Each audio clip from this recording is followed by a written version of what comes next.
Great stories make us feel wonder. They also make us feel grief, joy, love, or even some temptations to sin and many other emotions. Yet some of the greatest stories also help us to ask big questions about God, ourselves, and the world.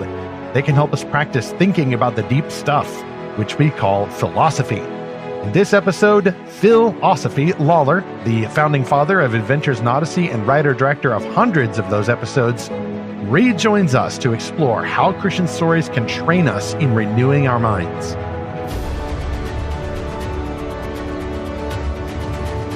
Welcome back to Fantastical Truth, the often thinky podcast from Lorehaven.com, in which we explore fantastical stories for God's glory.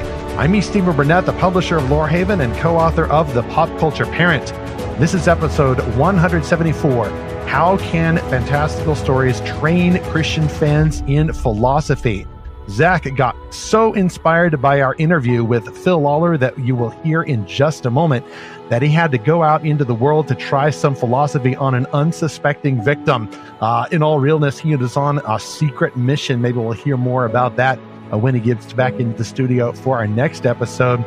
This is a fascinating one, and I think while I was brainstorming the topic, I didn't quite realize how foundational this topic is to Fantastical Truth. It is literally right there in the name. We could have a podcast that only focuses on the stories themselves, the tropes, the histories, the fun stuff, the character twists. We do a lot of author interviews. We talk about those things for sure.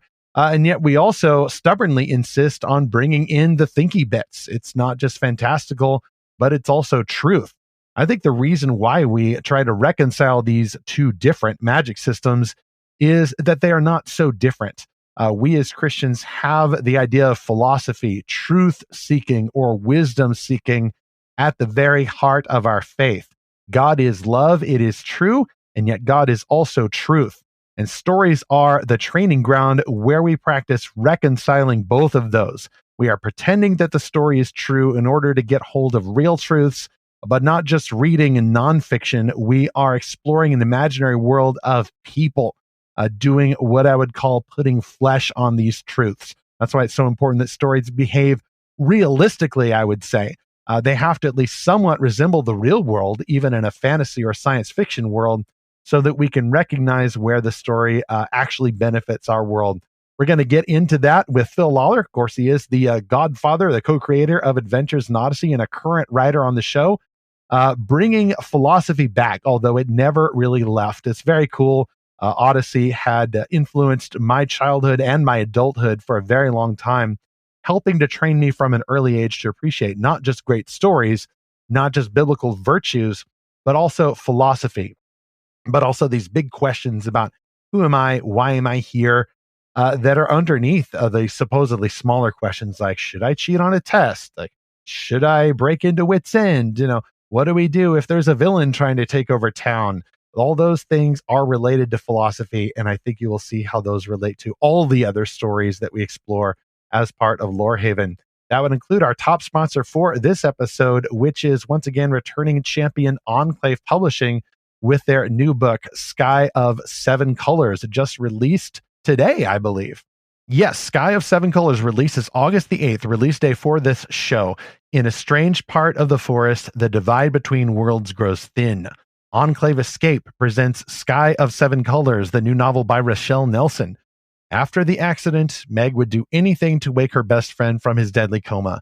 At least, that's what she whispered into the woodland shadows. She never imagined her wish would trap her in a gray other earth, void of any color. With her heart torn between earths, Meg's choices may cost more than she knows. Available as of today, wherever fantastic books are sold. You can order now online or ask for Sky of Seven Colors by Rochelle Nelson at your favorite bookseller or at your local library. That's a hardcover for now, but it's also available in audiobook form from Oasis Audio. You can get all those links in our show notes for episode 174, or for this and all the other sponsors, go to lorehaven.com/podcast sponsors. Coming up for sponsor 2, we will have EJ Kitchens with the I Write course, and then a new sponsor arrives for sponsor 3. That is Michelle Brun with her young adult epic fantasies Songflight and its sequel Storm Dance. All right, Phil decided to go simple this time. There's no imagination station launch. There's no fantastical vehicle.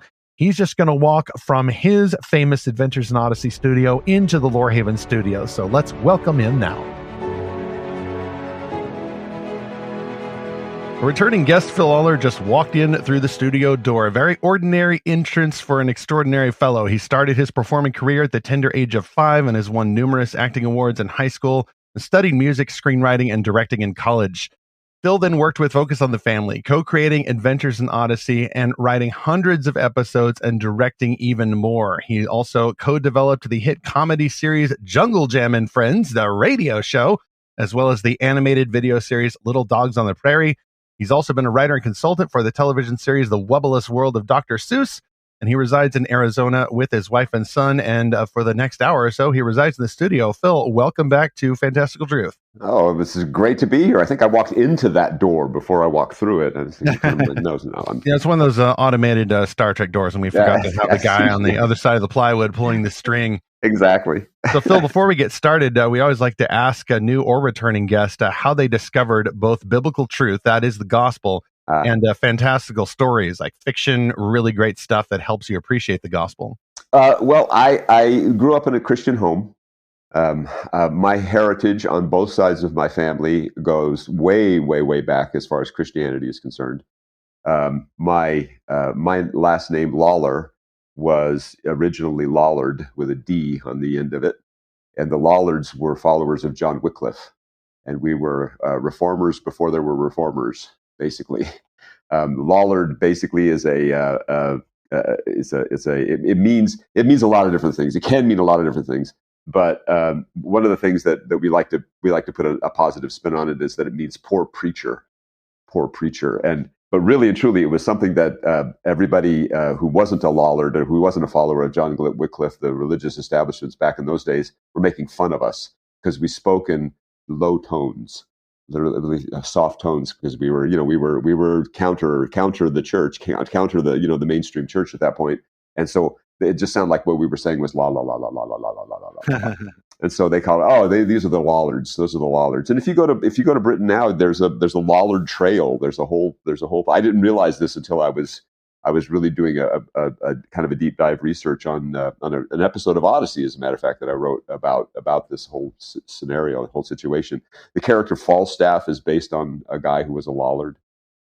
Shakespeare's Falstaff around that same time. There's all sorts of stuff that happened, and the Lollards then just sort of disappeared. They dissipated because of the persecution of the church and whatnot. And I don't have to get into all that, but my heritage on my dad's side goes back to that. The family joke is that we dropped the D in the C.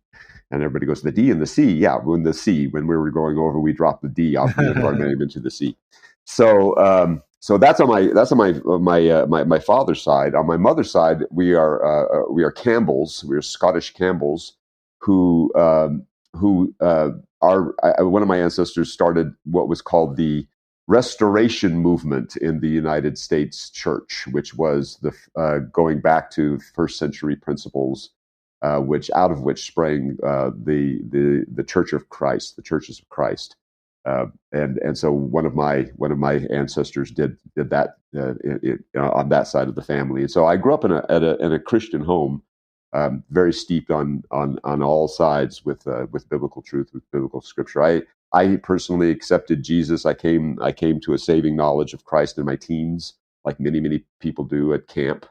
It was a literal mountaintop experience where you have a good camp experience, and then I came to Jesus at that point, or he came to me. He called me into his fold, as the case may be. But as far as stories are concerned, fantastical stories. Yeah, I never read the Narnia Chronicles until I was an adult, so I did not read them when I was a kid. But other stories I really liked. I had the typical comic book, addiction, I suppose, when I was a kid. It did get to the point. I do remember very distinctly when I stopped that, though. I got to the point where I was like, I'm getting really tired of this. I need to move on to something else. So I started reading much more science fiction. And back then, science fiction was science fiction. It was pre. I grew up when Star Trek, the original series, was first on the air. So, there are folks here, probably the two of you in this conversation, who've never known a world without Star Trek in it, who have never known a world without Star Wars in it. That goes a little bit further down, and so that's their only, that's the foundation for everything that they think of in science fiction. Well, my science fiction foundation was, like Ray Bradbury and people who, those kinds of folks, and Heinlein and Bradbury and all of those folks. Isaac Asimov, I would read some of his stuff, and it was a different kind of science fiction. It was a different kind of fantasy and science fiction stuff. It was more. It was a lot of social commentary, which of course science fiction does now as well. But back then, it just seemed different. It just seemed like it was. That's the reason I really loved Star Trek so much, the original series so much, because he got a lot of those writers. Gene Roddenberry got a lot of those writers to write some of those early episodes, and they really dealt with things in just a different way than we deal with them now. So I think that's probably it. But then I also just love comedy more than anything else. I mean, really and truly, I love comedies more than anything else.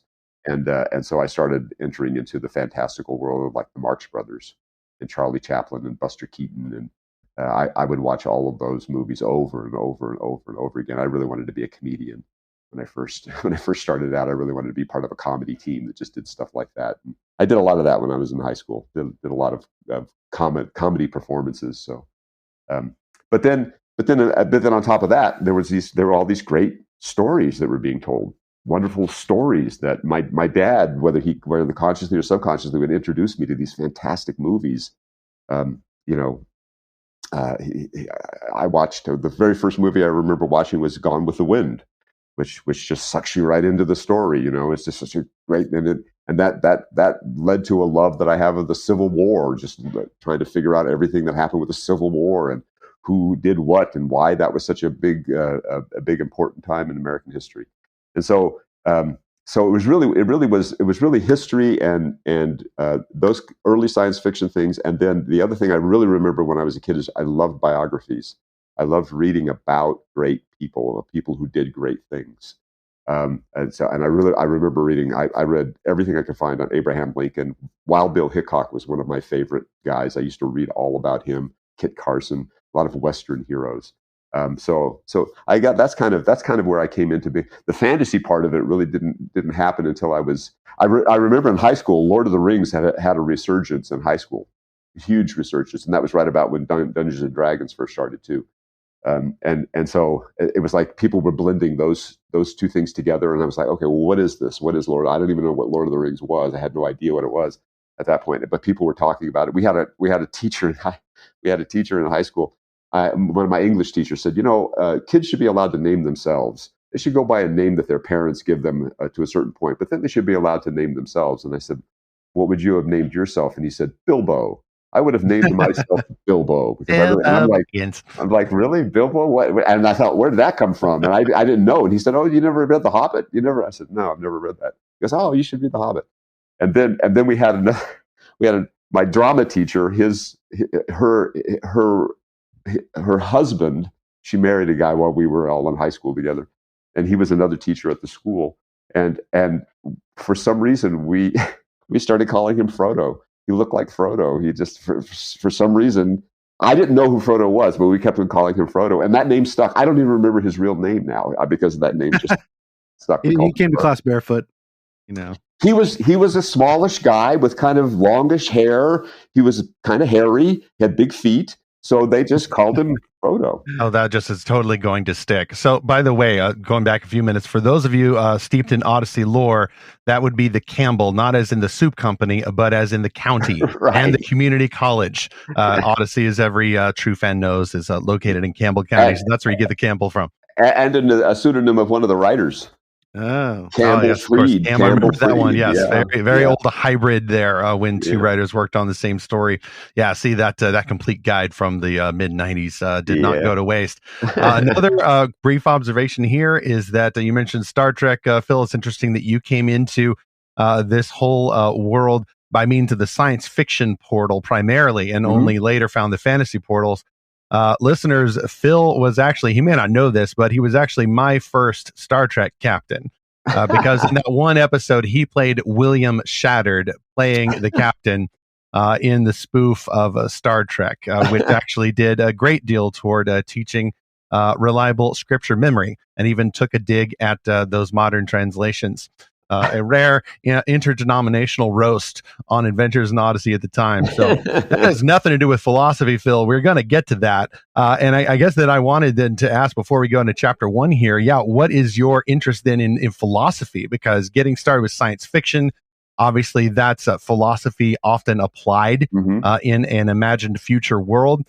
But all these other stories like touch on philosophy in some way. Like, what does philosophy mean to you, and what leads to your interest in that for this episode? Philosophy, for me, I've always been very interested in philosophy and history. I've always been very interested. I really desired to have a classical education from the time I was very small. We didn't have money to do it, so I didn't get one until later. But when I was young, I never really got one. And I always read. I would read about people who our founding fathers and people from antiquity who had classical educations who could. I always wanted to just be able to speak Latin, and speak Greek and Latin and understand all that stuff, but never did. And then got sidetracked into show business. So didn't really do much of that as far as a pursuit. But I've always been very interested in it. And I think that my introduction into philosophy came from the religious side of my family. We would have a great many discussions all the time about religio-philosophical concepts and topics all the time. And mainly, as with most people, it's centered around ethics and morality. Wanted to make sure that we were doing the right thing and being good people and doing what was right. But then it goes deeper than that. Well, where does wrong and right come from? Where do these concepts even come from? How do we even know anything about them? How can we know what we know about them? Well, all of a sudden you're into epistemology, you're into all sorts of things. How do we know what we know?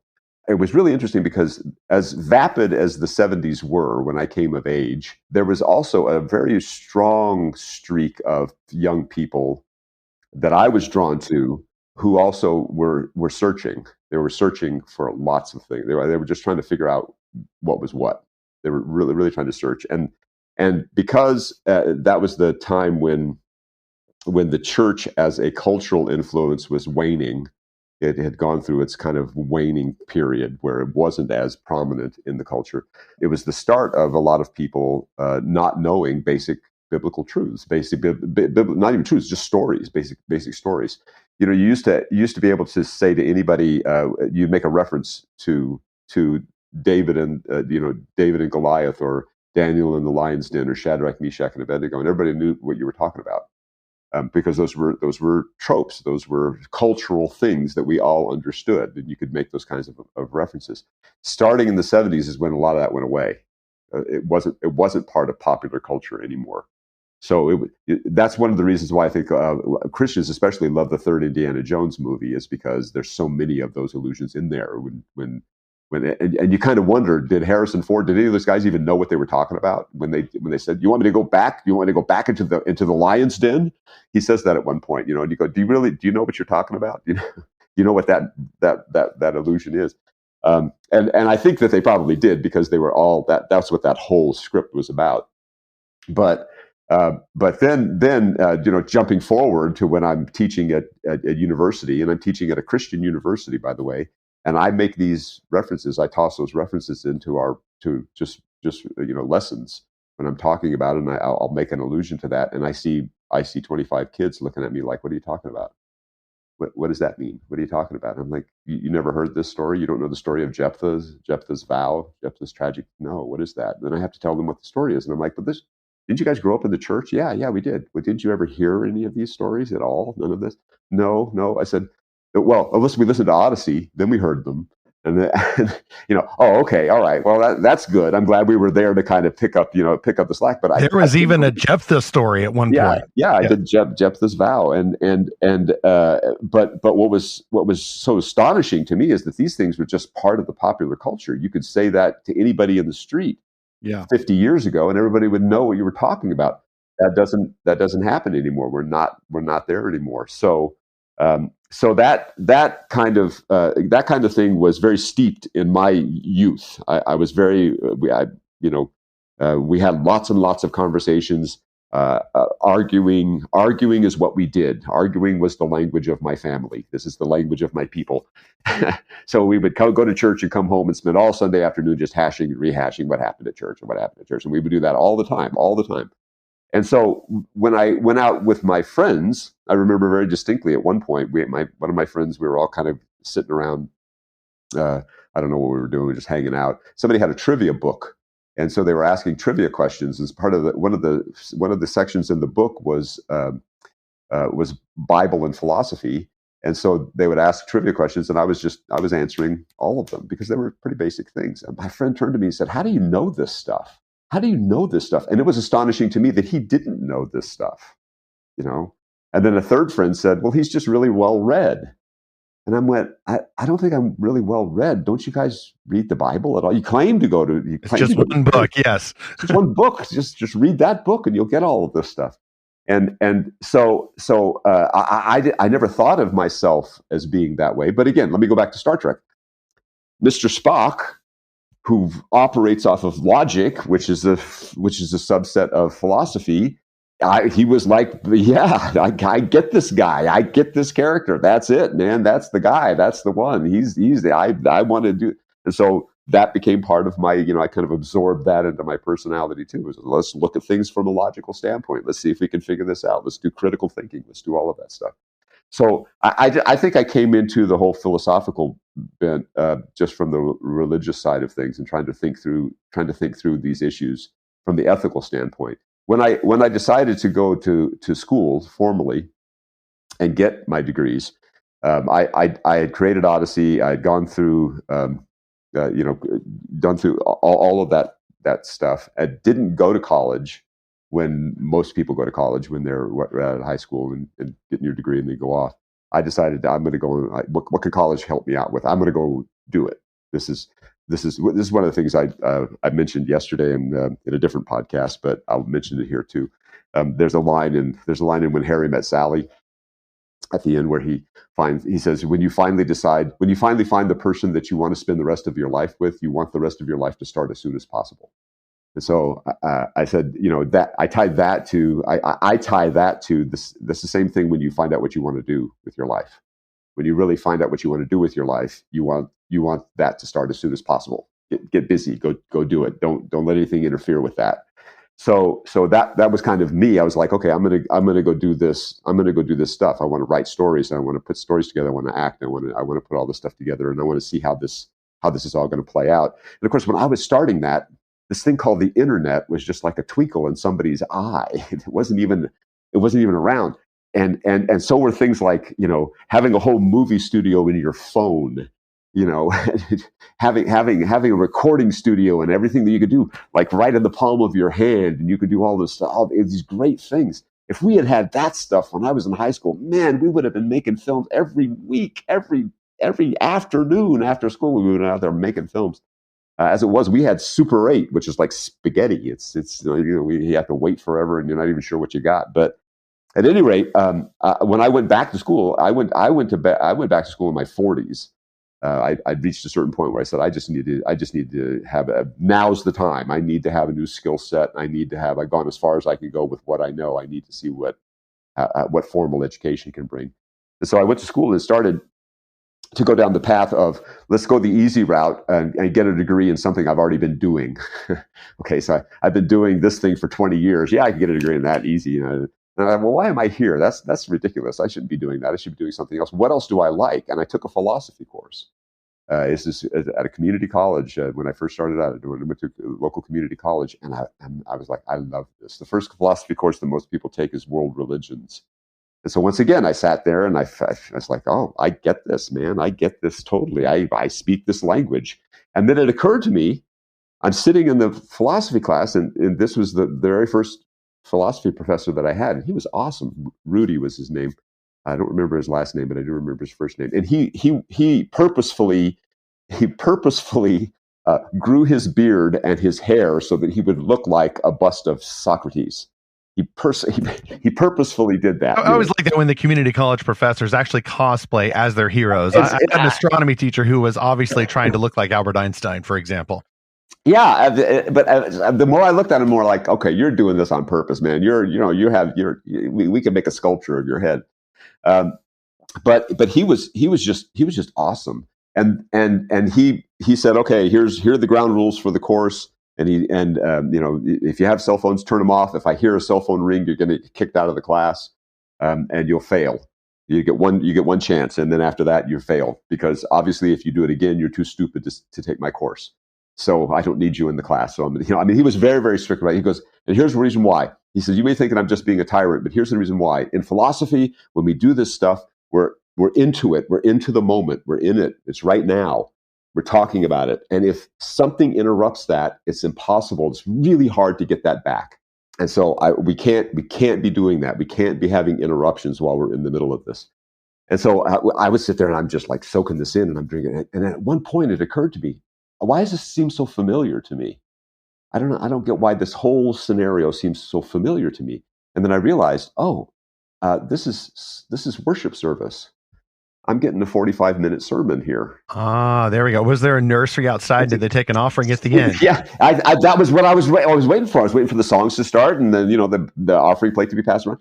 And I'm like, oh, this is why. This is it. Well, and then I realized when I went from the community college over to the university, one of my second great philosophy professor, Heather Batley is her name. She would send us emails, and she would say, "Hello, seminarians." That's how she would put her. That's how she would address us. And I'm like, it's a seminar course. Seminarians. Ah, wow. Yes, of course. This is all starting to fit together. All of a sudden, I'm getting this really big picture stuff. So, I mean, this is a very long-winded explanation to get to answer your question, but that's really how I was introduced into all this stuff, and really thought philosophy is that I changed my major. I went from like communications and all this other stuff to changing my major, and then I said, you know what, I might as well get both degrees while I'm here. So I went ahead and got 2 bachelors while I was working on that. And one was in philosophy and one was in radio, TV, film, and then went on to the master's degree, where I have half of a master's of philosophy done, and then I got my MFA in writing and script writing. So and I wanted an MFA so I could teach, and I wanted to teach so I could teach philosophy. Although I don't want to. I don't really want to teach philosophy. I just want to put philosophy in everything that I'm doing. So at the end of this show, we are going to all rise and pass around the offering plate, because Phil very generously is donating his services, because I'm sure it ain't cheap going to earn a philosophy degree. Yeah, but nobody cares. Philosophers don't care about that. Oh, that's true. Well, I'm sure, Phil, that your parents were like, hey, Phil, like, there's no money in philosophy. Why don't you do something practical, like show business? Yeah, right. Exactly. That's so strange. Do that fallback thing. Do that fallback thing. Okay, I'm going to do the fallback thing. What? Philosophy. Yeah. Okay. Yeah, that'll help. That'll see, I love the intersection of both of these, because the podcast is called Fantastical Truth. Sure. Of course, when you're talking about truth, you're talking as a Christian about Jesus Christ, who is truth, and he's the way, the truth, and the life. And yet, alongside this Christian tradition of developing doctrine and exactly how we follow Jesus, what we teach to one another, has also commingled this tradition of the Greek philosophy. I mean, the world of the philosophers was the world into which the gospel was sent. And so you often had that kind of some overlap between these ideas. Even as early as the book of Acts, you have the Apostle Paul going to Athens, and he is taking note of the idols around the city. And Paul, who's very highly trained as well, is engaging these secular philosophies and showing some overlap. For example, the altar to the unknown God, but not adapting the gospel to fit this format. He's saying, hey, even some of your philosophers have gotten hold of some of these truths, but I come to you as a representative for the truth, the one who created all truth that you're only grasping at. So Christians can appreciate what philosophy offers, and I think that we can explore some of these elements in our stories. But I think it does behoove us to say, as a bit of a concession, that a lot of people do associate philosophy with paganism, with that kind of secular religion. And we can explore big questions like, who am I? Why am I here? What am I supposed to do? What is the purpose? The answer to the ultimate question of life, the universe, and everything. without involving divine revelation. And yet Christians who enjoy philosophy like you are saying, no, I'm enjoying this, seeing what other people have said about it, but here is a way then that I can apply biblical principles to the pursuit of knowledge in the world around me. Yeah, absolutely. I never understood Scripture better than after I went through all these philosophy courses. After I took philosophy courses and took a degree in philosophy, it helps you approach things in. I think that people I think that people are scared or nervous. Christians may be nervous about philosophy and putting philosophy in because of some of the things that you just said, which was the pagan part of it, but also because they're afraid that if they do a philosophical dive on something, that it's going to shake what they've always believed. It's gonna rock my foundations, and I don't want my foundations rocked. I'm in a good place. I like where I'm at. I'm in a really good place. And to that, I always say we should never be afraid of the truth, ever. We should be searching the truth in everything. It's like you said, if we believe that Jesus Christ is the truth, which is what he said of himself, why are we afraid of truth? Why? There should be some explanation. There should be something that we can be able to look at and say, wait a minute, hold on. This is truth. This is truth. And it may not jibe with everything I've been taught in my life, but if it is truth, I'm not going to be afraid. I'm going to march forth in the name of truth, Jesus, and we're going to find out how this works.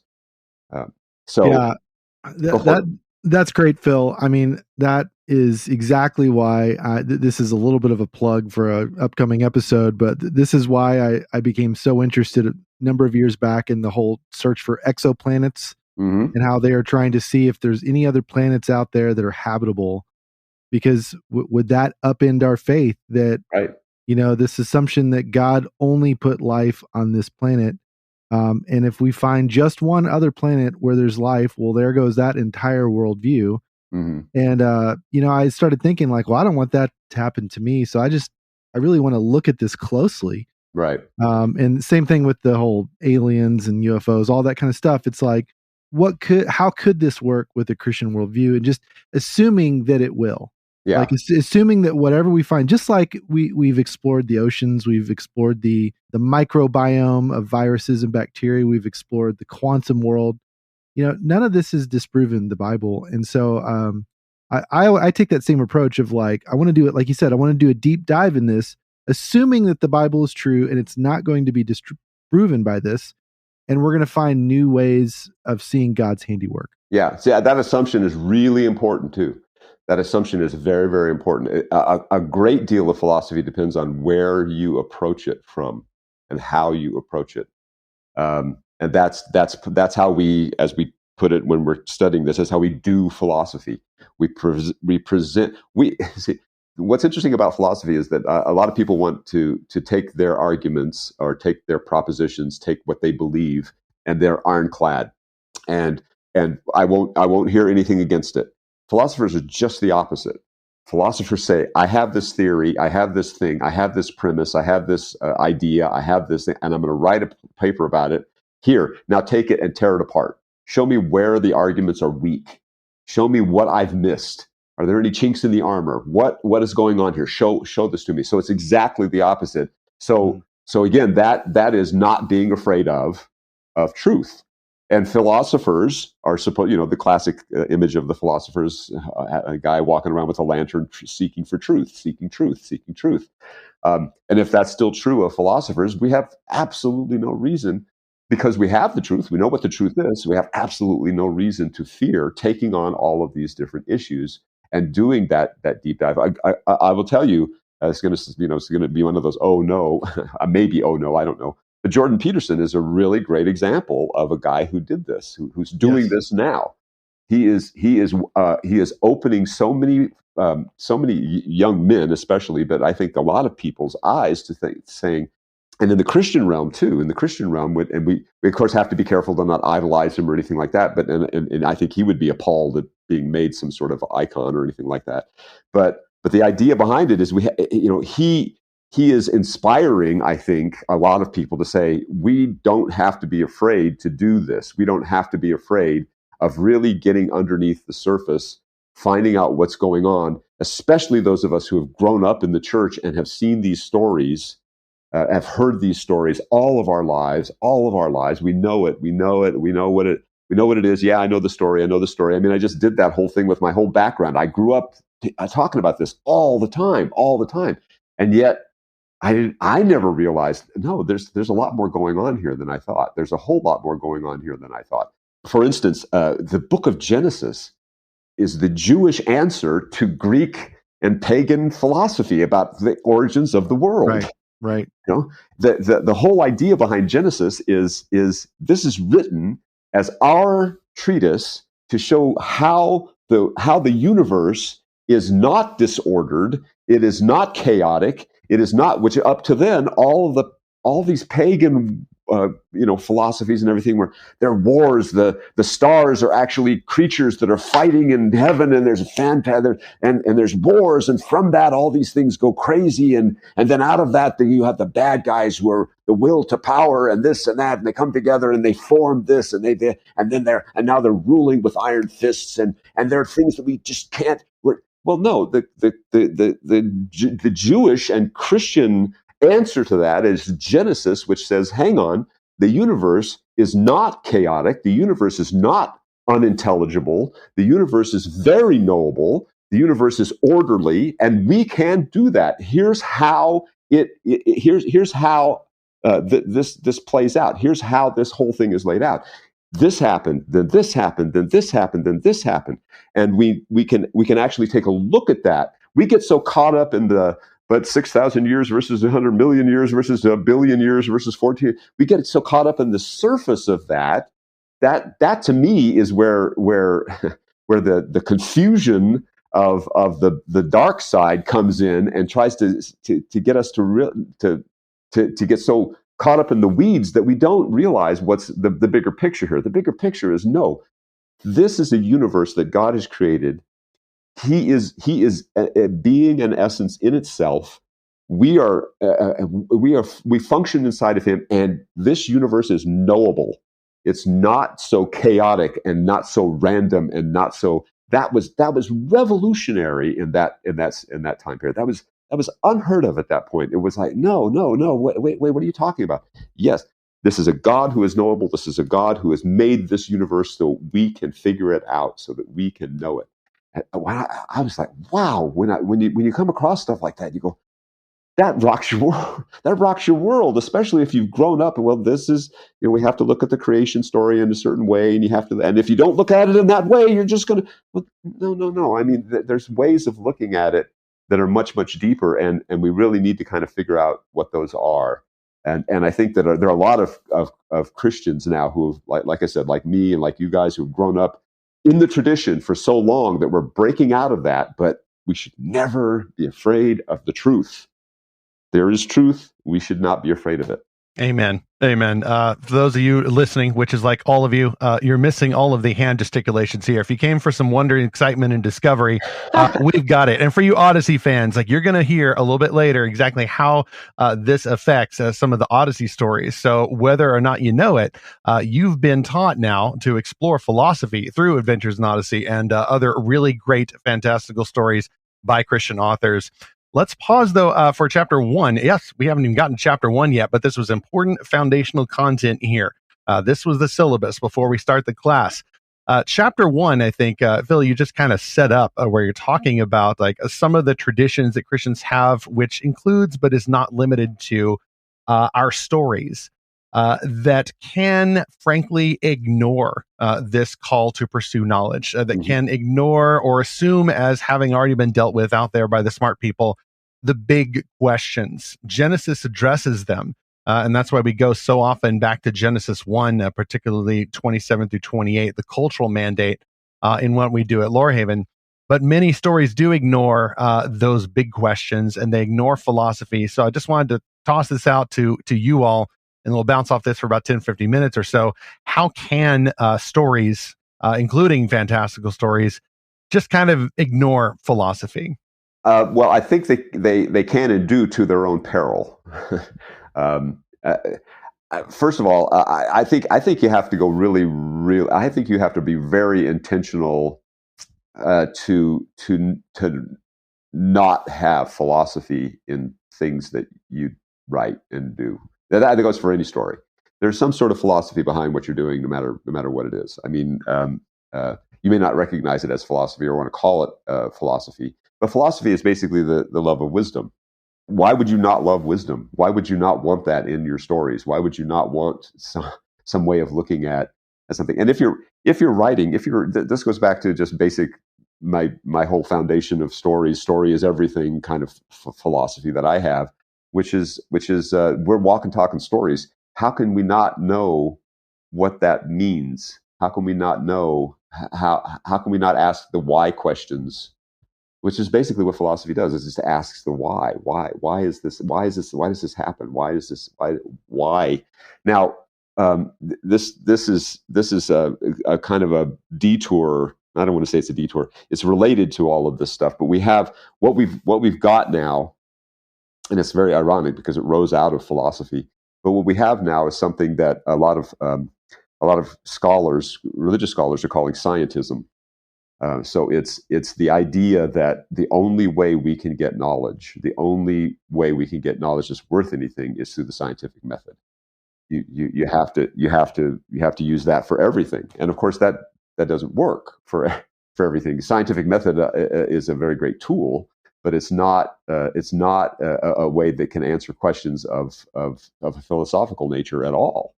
Okay, so and interestingly enough, of course, that statement that scientism is, science, the scientific method is the only way we can get knowledge, true knowledge, is not a scientific statement.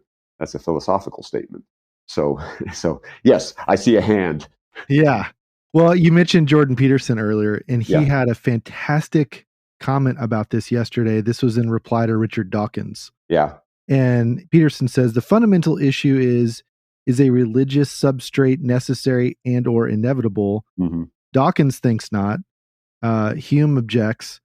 And then Peterson says there is no certain way of deriving an ought from an is. Right. And he goes on to explain that. And he says, therefore, we need axioms of action, hence religion, often in narrative form. And this is a very long thing that he wrote in response to Dawkins, but it's so beautifully stated that there's no way to get an ought from an is. Right. Science only tells us what is, right, not what ought to be, not how to live your life and how to think about your life, like we're talking about with philosophy. And it's so interesting to see this whole conversation on, just in public, that it's like Peterson is like this great defender of Christianity against these other great thinkers like Dawkins. And that's exactly right. Science can't say why it exists or why you should live or anything like that. It's a great tool for discovering God's universe. It's a great tool for uncovering those kinds of things. That's really, really wonderful. But to say that it's the end of knowledge, to say that it's the be all and end all of knowledge, that the only way the only way we can discover knowledge that's worth knowing is through the scientific method. Well, try applying that to, try applying that to how children learn. Try applying that to, you can't apply that. Well, so conveniently, the logical positivists then said that they grew out of kind of the Wittgensteinian philosophies. They became logical positivists, which said this very thing. And they kind of grew out of Kant too, with the way he handled his philosophical projects. But the idea behind it was, conveniently, they said, well, if there's other things like that, if it's not worth knowing. So yeah, if you run across those questions, well, that's just not worth that. That's just not a question that's worth asking. The only questions that are worth asking are questions that we can absolutely answer through the scientific methodology. Yeah. So I saw a podcast, I think, with Dawkins on it, and it was, I think, an atheist podcast or something like that. And so one of the questions, of course, that philosophers ask and religious people and everybody asks is, why is there something rather than nothing? Why is it the scientific method can't answer that question? It can't answer that question. Well, they took that one on. They took that question on when they were talking about it. And here's the conclusion that they came to. Well, it's just a nonsense question.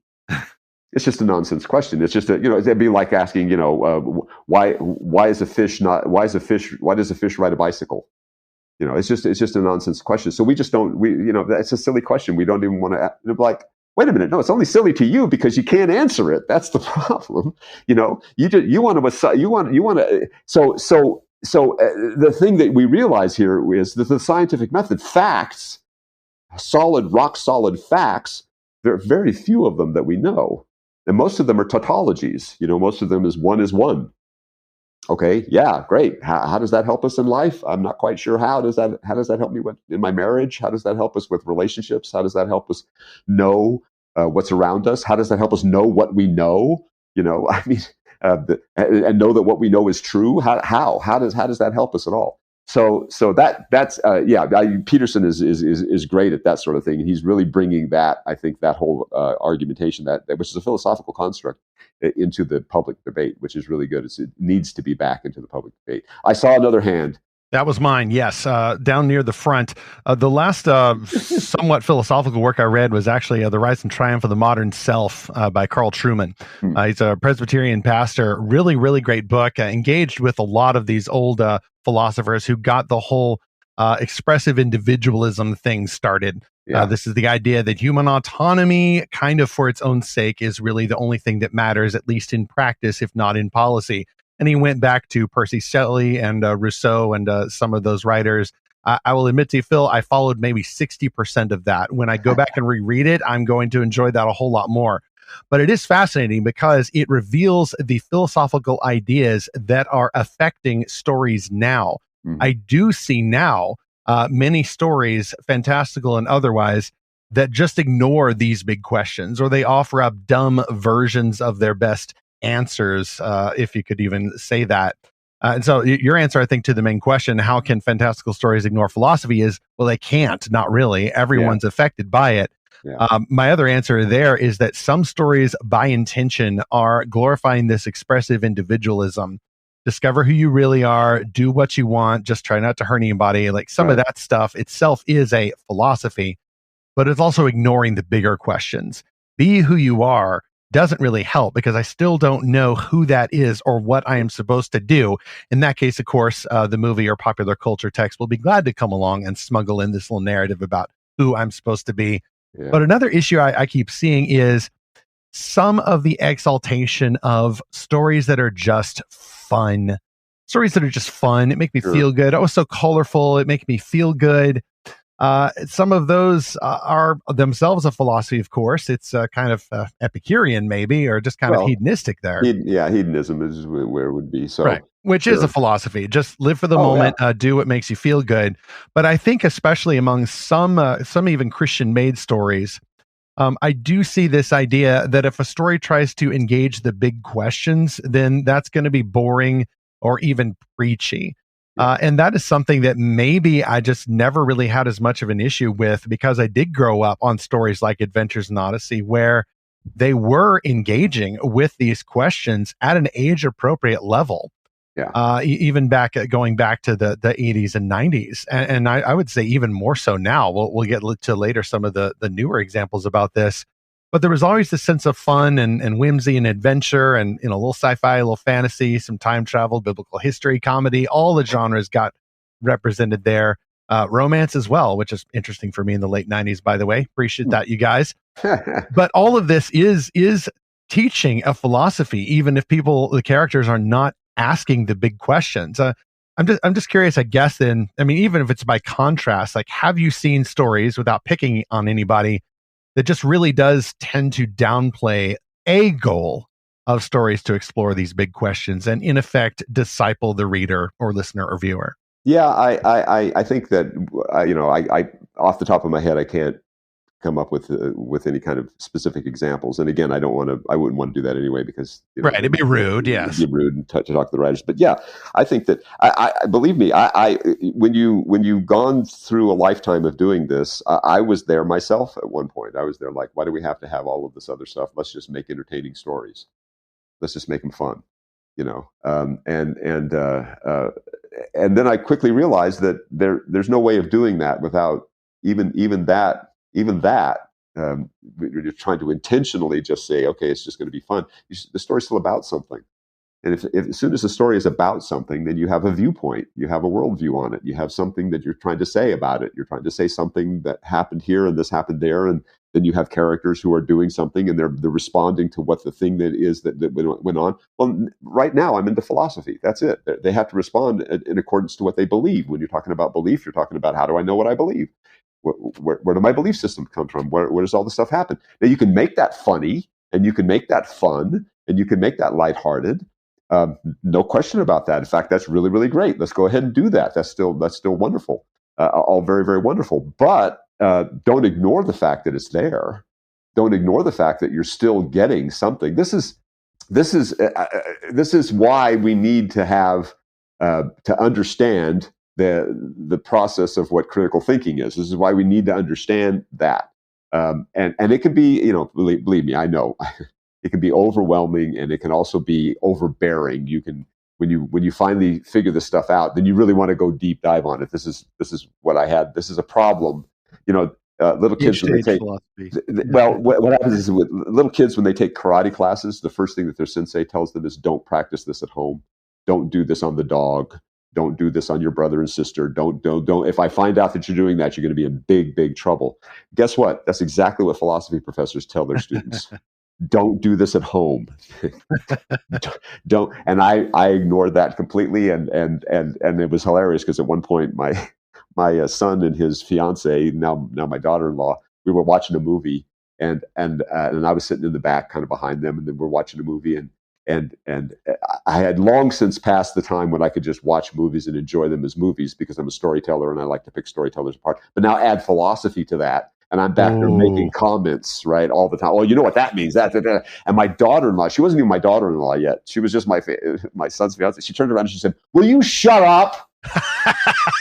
It's like that. She's the most sweet-tempered, beautiful, lovely person of all. But she was like, "I've just had it. I just want to watch the movie. I don't want to have to, I want to know what movie it was now. I kind of want to know what movie it was. I don't even remember. And it wasn't supposed to be any kind of deep dive into philosophy, but I saw stuff in there. This is exactly what happens to you when you get into any kind of a discipline. You start seeing that discipline everywhere, of course, and then, of course, to a hammer, everything looks like a nail.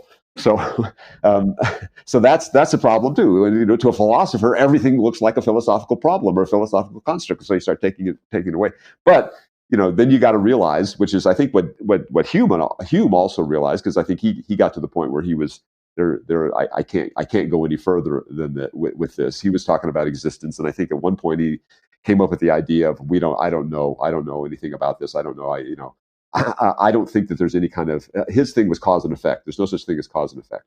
Okay. And he came up with a way of what he thought was a foolproof way of showing there's no cause and effect. There is no such thing. And he said, but I live in a world that thinks there is. And I live in a world, a practical world, where we all behave practically like there is such a thing as cause and effect. So I have to just take what I know, bury it, and pretend like there's cause and effect. So this is just to get along in the world. And that was always brought up to us also, as if you come across this whole thing in philosophy, even if you think you've reached the end, like Wittgenstein thought he had reached the end of philosophy, we don't have to do it anymore. Still, just keep it to yourself. Keep it to yourself. Don't deal with it. Don't do this. Don't practice this on the dog. Whatever you do, don't practice this on the dog. So I always appreciate someone who's into philosophy, but is also a little bit self-aware. One thing I noticed in the philosophers that Carl Trueman was overviewing, and of course, he was touching mainly on their role in contributing to a movement of this expressive individualism. But he did kind of note that a lot of these guys had extremely messed up lives. They were not good to their wives or their multiple paramours. They abandoned their children. Like, you see where the overlap of the bad ideas overlapped with some of the bad relationships. Like, to you, and I think to a Christian approaching these disciplines, we're trying to explore the big questions in order so that we can serve other people, in order that we can better love others, our wives and our families, our churches, and the world more generally. Right. That's the purpose of these big questions. And that's why stories ought to engage with these questions, because stories are about people, and people are interested in these things. They want to know what it is they're supposed to do. There are fundamental human longings that philosophical questions can answer, especially when you start from the Bible. And so that's why stories do need to engage with these. Some stories, of course, either kind of assume these questions or they kind of ignore these questions. Speaking of making better stories that may explore big questions in a helpful way, that brings me to our second sponsor, which is the I Write How to Write a Novel course from author E.J. Kitchens. Looking for a fun yet challenging writing class for your teen or yourself? I Write How to Write a Novel is a brand new online writing course that will teach you how to write novels that your friends and even strangers will want to read, how to overcome writer's block and gather ideas, and much more. I Write is taught by E.J. Kitchens, a professional copy editor, former college lab instructor, and award-nominated author of The Star Clock Chronicles and Magic Collectors books. I Write is 30 weeks long, and for any homeschoolers looking for a language arts credit, it is worth 1 credit. For more information and to enroll before the August 15th start date, that is 1 week from today, release day for this episode, visit ejkitchens.com/courses. Let's go to chapter 2. How might some stories maybe overcorrect for this? And maybe they want to engage with philosophy. And maybe like a certain filmmaker was taking some philosophy classes and ignored the advice to do not try this at home or your studio. Zach and I finally got together and we watched The Matrix, 1999. All right. So there's some philosophy in there. Oh, yeah. And a lot of people, I mean, I didn't even see the movies originally. That's one of those fandoms I just missed out on. But then, of course, the sequels came along, and Zach has explained. Well, I'll let you explain it, Zach. You said that the sequels kind of double down on the ponderous dialogue and kind of get a little too much into trying to teach philosophy. How does that work? Yeah. How does that maybe a negative example for the sequels anyway? Yeah, I mean, so I watched this in college, and it was a time when I was like, I don't want to watch any R-rated movies for a number of reasons. And then, well, it did make you less of a Christian. I will point that out. And then a few of my friends were like, "Hey, this whole movie is a great analogy of the Bible and of the gospel." And I'm like, "Okay, well, I'll check it out." And I was pretty blown away the first time I saw it, and I just loved thinking about all of the parallels in it to the story of the Bible. But now, many years later, we've seen a rise of Gnosticism in modern culture. And so watching this recently with Stephen, I noticed a lot of that. Mm-hmm. It's mixed in. The syncretism I mentioned earlier, right. The ancient Greek ideas getting kind of commingled with the Christianity concepts, and then you get this kind of mutant religion. Yeah, and then there's still definitely the Christian aspects. The filmmakers were interviewed at the time, and they said all of the symbolism and meaning and philosophy and theology, it's all intentional.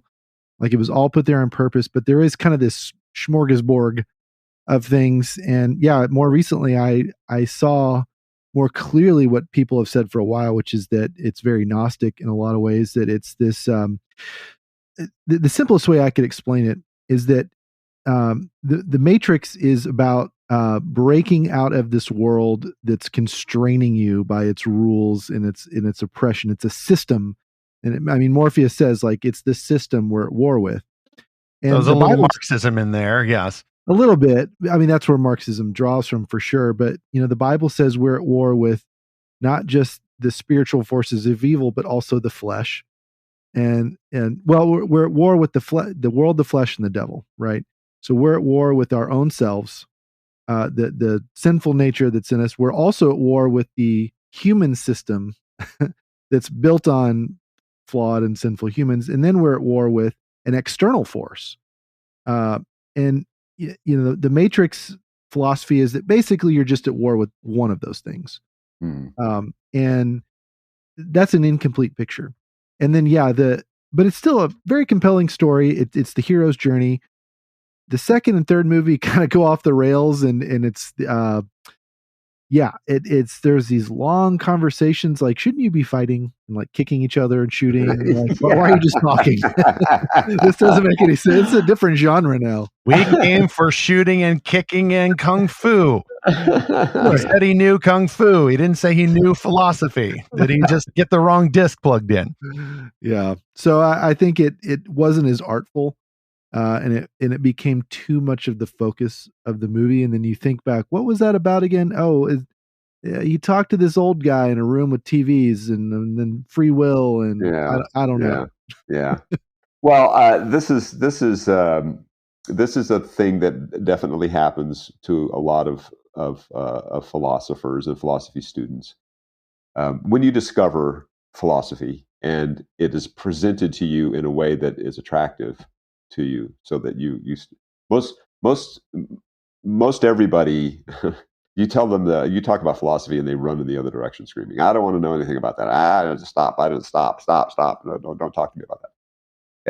And that's fine. That's I see, 85% of the populace out there, they don't even care about that. It's like you're saying, can we get back to the kicking and the bullet stopping and all that great special effects and the dodging things and whatnot.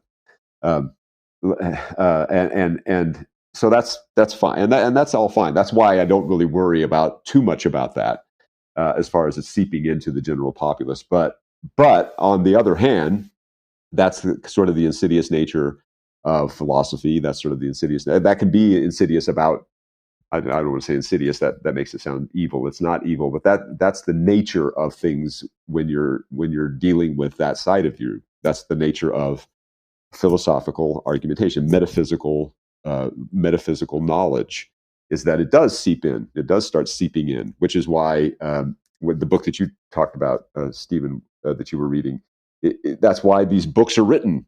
These books are written by people, so they say, look, this stuff is actually seeping into your consciousness, whether you like it or not. This is why the Bible says to be careful of what you're dealing with here. Be careful. Above all else, guard your heart. Yeah. Guard your heart. Be careful. Be careful. It doesn't say don't look at it, but what it really does say for me is know what you believe before you go into it, because you will have to refute it. You will have to.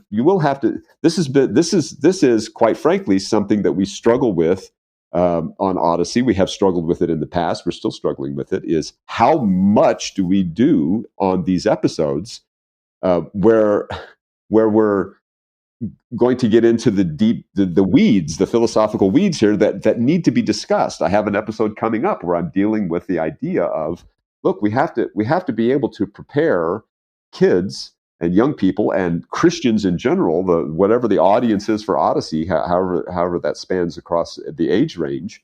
We have to give them tools, because they're going to get the stuff that we're about to talk about in their daily lives.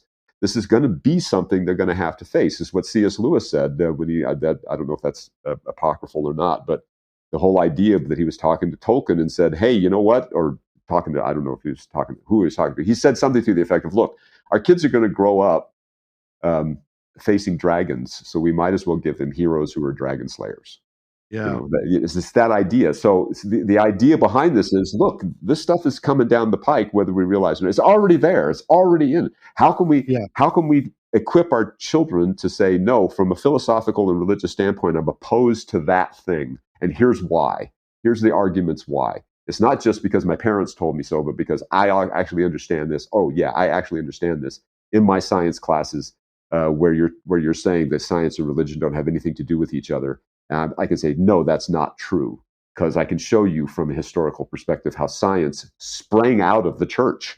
It was not something that the church ignored. It was something the church encouraged. But just using it in the right way, using it as the tool that it is, using it as the correct tool that it is. And so what happens is when you get people who are introduced to philosophy and they really start liking it, then they go wild with it. They go crazy with it. And this is something that a reputable and really good philosophy teachers will tell you in your courses. Don't know what you don't know. Okay? So you may think that you know this. This is why everybody loves Nietzsche. Nietzsche is doing this, and oh boy, that was the one that I heard all the way through my degrees, all the way through the classes, everything. I'm a Nietzschean. I love Nietzsche. I said, yeah, but what did Nietzsche believe?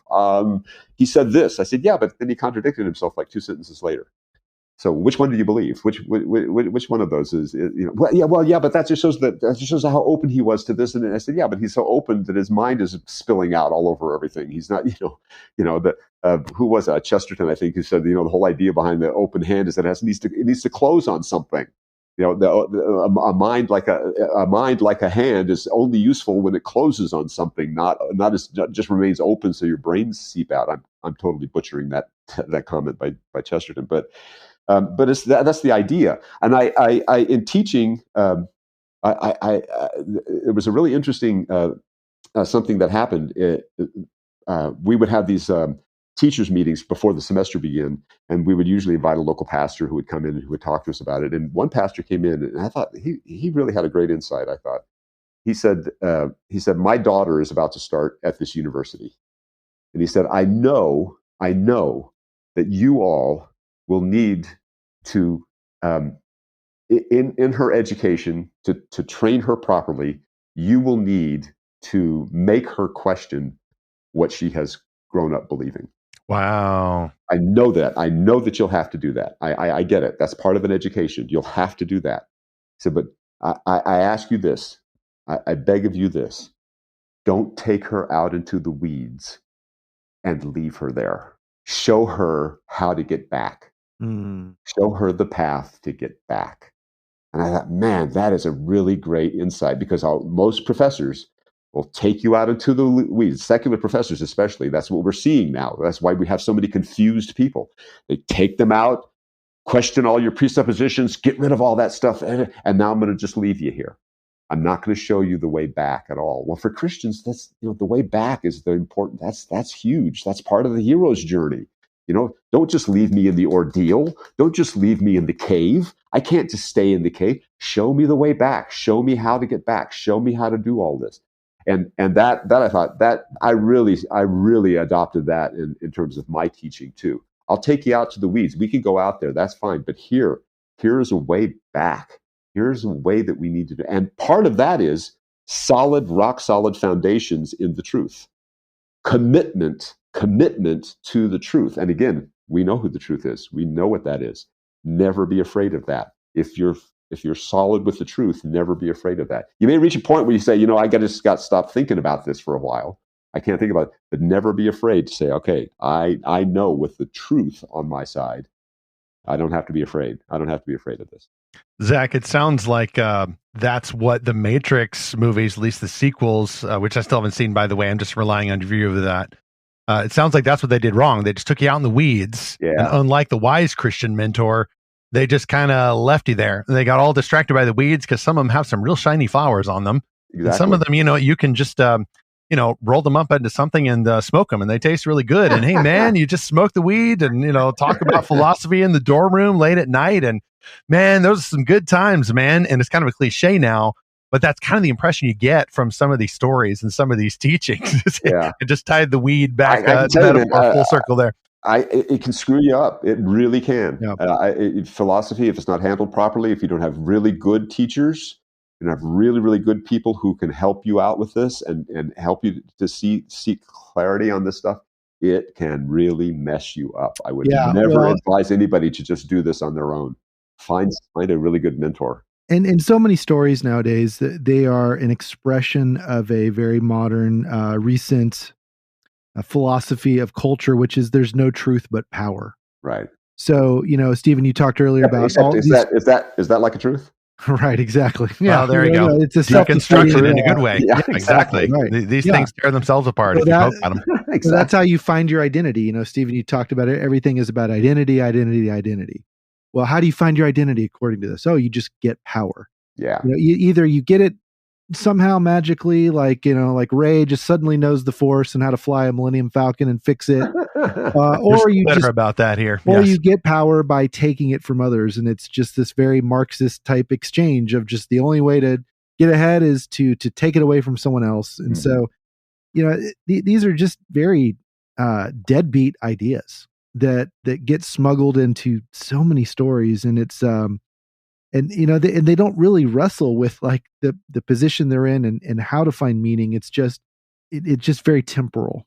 There's no transcendence to it because there's a belief that there is nothing transcendent, that there's only the material world, and so that's where you end up with these dead ends. And that's back to what Peterson was saying, is that if all you can't get an ought from an is. Mm-hmm. And so you have to, and the other interesting he said in that exchange with Dawkins was, if we get rid of religion, we will lose science too. And that was a really fascinating thing to see, is that science is built on a religious worldview. It's built on the idea that we are in a universe of order. And that's not the ancient Greek idea. And that's knowable. Yeah. order that's knowable. That these are questions worth asking. It is not a Right. nonsense question to ask Right. these questions. Right. I mean, the scientific method is what? You have a hypothesis. You observe things going on and you say, I wonder if that's the case. Well, as soon as you say that, what is that? That's a statement of faith, isn't it? Well, how can that be something that's antithetical to religion? I mean, that's the same kind of thing. We see stuff and we want to know why. What's going on with this? How come that's happening? Why is that? And so you're taking your hypothesis on faith until you find a better explanation. Well, why should we be afraid of better explanations? We shouldn't be afraid of better explanations if they're the truth. The truth is what we're after here. The truth is the most important thing. I think that's why. And again, I mean, when you find that's where philosophy, very much like the biblical theology, it's much deeper than we think it is, and so is the philosophy. It's much deeper than we think it is. So when you get a movie like The Matrix, which is just basically vomiting out all of this stuff that look, I got this, and I did my homework. And sometimes, if it's handled properly by a good scriptwriter, it's handled properly in the right way, it can be really exciting. Wow, that's really, really cool. But then you have all these people who are running around outside going, I'm going to do that. I'm going to adopt that. I'm going to be that way. I'm going to be. Well, I mean, we've all seen it, and God bless them. I hope that they find truth. But I've seen people, and you probably have too, who live as though Starfleet really exists. They walk around in their uniforms, and they walk around in Galaxy Quest. Yeah, exactly. I mean, they live this. This is real to them. Well, isn't that kind of delusional? I mean, I understand. No matter how great that philosophy may seem, you still have a living to make. You still have to function in the real world. The world that we know, that we know right here. So that's and that just shows me that people they're all searching. They're trying to find something, and when they latch on to some sort of thing that sounds really good, sounds really truthful, sounds really awesome, the first thing that they're attracted to is, but can I do that? Can I lift the X-wing fighter out of the bog? Right. Can I do that? Because that's the Force, and the Force has a philosophy behind it. And I don't care about the philosophy. I just want to be able to lift the thing out of the bog. I just want the results. I just want the results. Yeah, exactly. Now, another one of those pop philosophers that we've seen, and we'll get to chapter 3 in a moment here. One of those pop philosophers we've seen has been Neil deGrasse Tyson. And I'm not going to do a complete deGrasse Tyson roast here, but he will so often post things about science. And then a few years ago, he was getting arguably owned on Twitter by a particular account for a product called Steak Yes, I have that tweet right here. Do y'all want to hear it for posterity? Here we go. Sure. I don't even have the original. All I see is that Steak said on April the 12th, 2021, this should be a classic for the internet ages. Nope. Science itself isn't true. It's a constantly refining process used to uncover truths based in material reality, and that process is still full of mistakes. Neil just posts ridiculous sound bites like this for clout, and he has no respect for epistemology. So just slow clap, awesome. Slow clap, fast clap, all the claps, and that wouldn't necessarily call that Christian, but is at least closer to the truth. You are not far from the kingdom of God, Steak yes, exactly. If not already there. Very interesting brand there. Yeah. Part of philosophy is the idea that evil is real and that it will invade when you least suspect it. That is the premise of our third sponsor, author Michelle Brune, with her books Songflight and Storm Dance. For centuries, humanity has fought dragonkind in a war to eradicate their evil from the land. Alyssa, daughter of a Slayer chief, was already kept from the line of succession by her vocal stutter, and matters only worsen when it's revealed that her empathic abilities connect uncontrollably to dragons. But when her growing powers reveal one dragon's belief in the Maker, Alyssa must make the most important decision of her life: remain with her clan in comfortable silence, or find her voice to end the unjust war between the races. A young adult epic fantasy, Songflight and its sequel, Storm Dance, look at themes of friendship, justice, and mercy, and following God's calling no matter the difficulties. To get more info, go to michellembrun.com/songflight. We'll, of course, have that link and all the others for all the sponsors in our show notes or at lorehaven.com/podcast sponsors. So this is the part, Odysseans, that you're waiting for. You may feel that we have buried the lead. We have not. We have done some essential setup because we are going to talk about that whole Eugene thing a little bit for chapter 3. How can the best stories flesh out the best philosophy? Phil's already said that, great philosophy is at the back of all of the good stories, and I would include Adventures in Odyssey among those, also including the new books that Phil Lollar and Dave Arnold just wrote, Young Wit and the Phantasmic Confabulator and Young Wit and the Cloth of Contention. Yeah. But as we record this, there's also an epic 4-parter going on that is going to probably totally break my heart, because I've been an almost OG Odyssey fan since the late 80s, early 90s. I forget exactly when. So I've grown up with the character of Eugene Meltzner.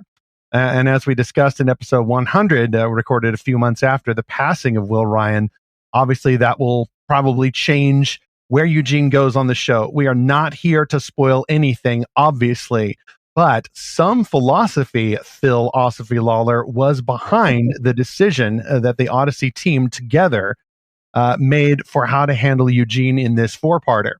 When Hal Smith died in the early 90s, y'all had to write him off the show very quickly. He got a last-minute call to the Middle East, and then Bernard and Eugene get back from the road trip, and he's gone, but not forgotten. See what I did there? This incident is a little different, involving some tools and how we think about tools. And why don't you take it from here, Phil, as we move into talking about the great stories over the next about 15, 20 minutes or so. Well, I have to be careful because I don't want to spoil anything either. If you did, we'd cut it. We're strictly spoiler free here. One thing I find really interesting, and this is a bit of a rabbit trail, but it does relate to this. One thing I find really interesting about all of this kind of storytelling and the fandom and how this is all playing out is that I know what's going on. I mean, I know what's going to happen. I know exactly what's happening out there. So this first came to light in the recent Olivia having a crisis of faith. Oh yeah, her little deconstruction. Yeah. Mm-hmm. So we would get letters from people or comments I'd see posted on Facebook or elsewhere on the fan pages from people saying, "I'm praying that Olivia comes back to God. I'm praying that Olivia comes back to God." Y'all just hacked their imaginations. You're in there like the Nova box. So I'm thinking about this statement. I'm thinking, okay, from a philosophical standpoint, just from the standpoint, who are you praying for? You're praying for a fictional character. She doesn't exist. She's not real. Okay, but you're praying for her. So how would that happen? Well, it would have to happen with the writers in the story arc that they're creating, making this thing work. But we already know what the story arc is. It's already complete. It's done and not going to change. So all of a sudden, Calvin and predestination, all of a sudden, all this stuff comes to play, and it's like, well, this is really, really interesting, isn't it? Because we already know we're in this weird position. And again, this is so funny because I was trying to tell my fellow writers as we were going to dinner in Burbank. We were at a recording session. We were going to dinner in Burbank, and I said, "Here's an interesting one." And I started proposing this, and all of a sudden, I got there was 5 or 6 of the writers and the production people, and all of a sudden, they all turned around and they became my daughter-in-law. Shut up! We don't want to talk about this. Well, if I came at it from the free will perspective, it'd be like, Phil, the prayers of the audience were redirected by God, the divine switchboard operator in eternity, and then the consequences went back in the past. So you get a little wobbly, timey-wimey. I first thought about this when I knew that somebody was praying for a family member I happened to already know was deceased. Yeah. Well, obviously the prayer was answered no, but even in the future, if you felt prompted to pray, even after the time of death, and maybe there's some effect. I don't know. We know that prayer is effective. It's a means of drawing closer to God, but God is still sovereign. But see, it opens up all of these different questions, right? And they're far more than just the surface thing of, well, that's this and this and this. No, again, this is where philosophy comes in. This is where knowing how to do these kinds of dives come in. This is where making sure that we understand the truth of God's word, but doing a philosophical dive on it is really important because how do we answer these questions? What are we supposed to say about these things? How do we do it? Most of the time we just default to the really simplistic, well, keep listening and keep it in your prayers, and God does this and God does. Okay, and all that's fine. I'm not discounting any of that. But for those who are dissatisfied by that, or for those who I look at that and say, are we misleading people here? Are we are we going into are we delving into things that are not our purview? Are we delving into things? But then I think, well, but we're storytellers. We have to tell certain stories. We have to do things in the nature of how stories lay out, how stories are done. For us, gives us a tiny, minute, small inkling of what it must be like to be God. Because he knows everything. He knows part of the nature of God is he's all knowing. He is being. He is everything. He knows all of this. He exists outside of time, so he can see the whole of time at once. And he knows exactly what's going to happen. We don't. We have no idea. But like you said, we have to reconcile that with the truth that prayer of a righteous man affecteth much. We have to reconcile those kinds of things. How? Haven't gotten that far yet. Don't know. That's the other thing I think that we have to come to terms with is from a philosophical standpoint. It's okay to have mysteries. It's okay to have mysteries. It's okay. One of the things that I just recently came across in my own thinking about this whole idea is the idea that I want Jesus to be endlessly fascinating. That's the one thing that I really, really want. Do we find him endlessly fascinating? Do we find God endlessly fascinating? I think that we have, if I don't want to offend anybody or anything here, but let's just say it. I think we've dumbed down the idea, the concept of Christian, so that we don't find him endlessly fascinating. We just turn to him by rote and say this and that. Okay, well, I know I'm supposed to say this, and I know I've said this in the past, and I know that this is what the scripture says, and it must be this way.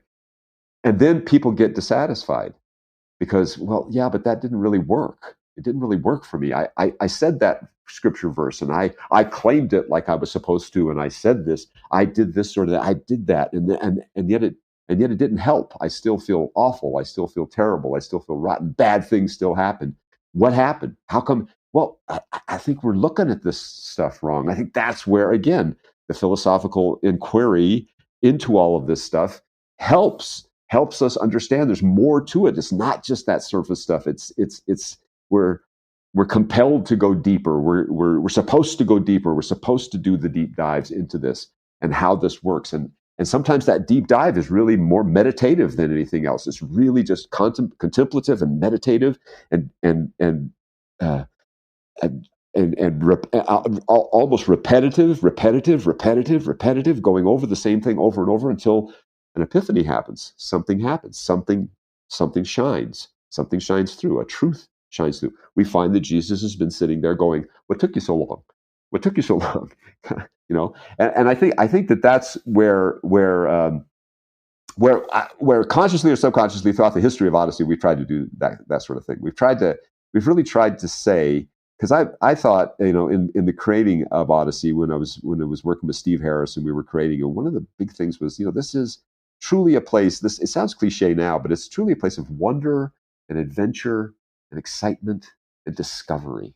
And those things, again, should be endlessly fascinating to us. We haven't discovered all there is to know.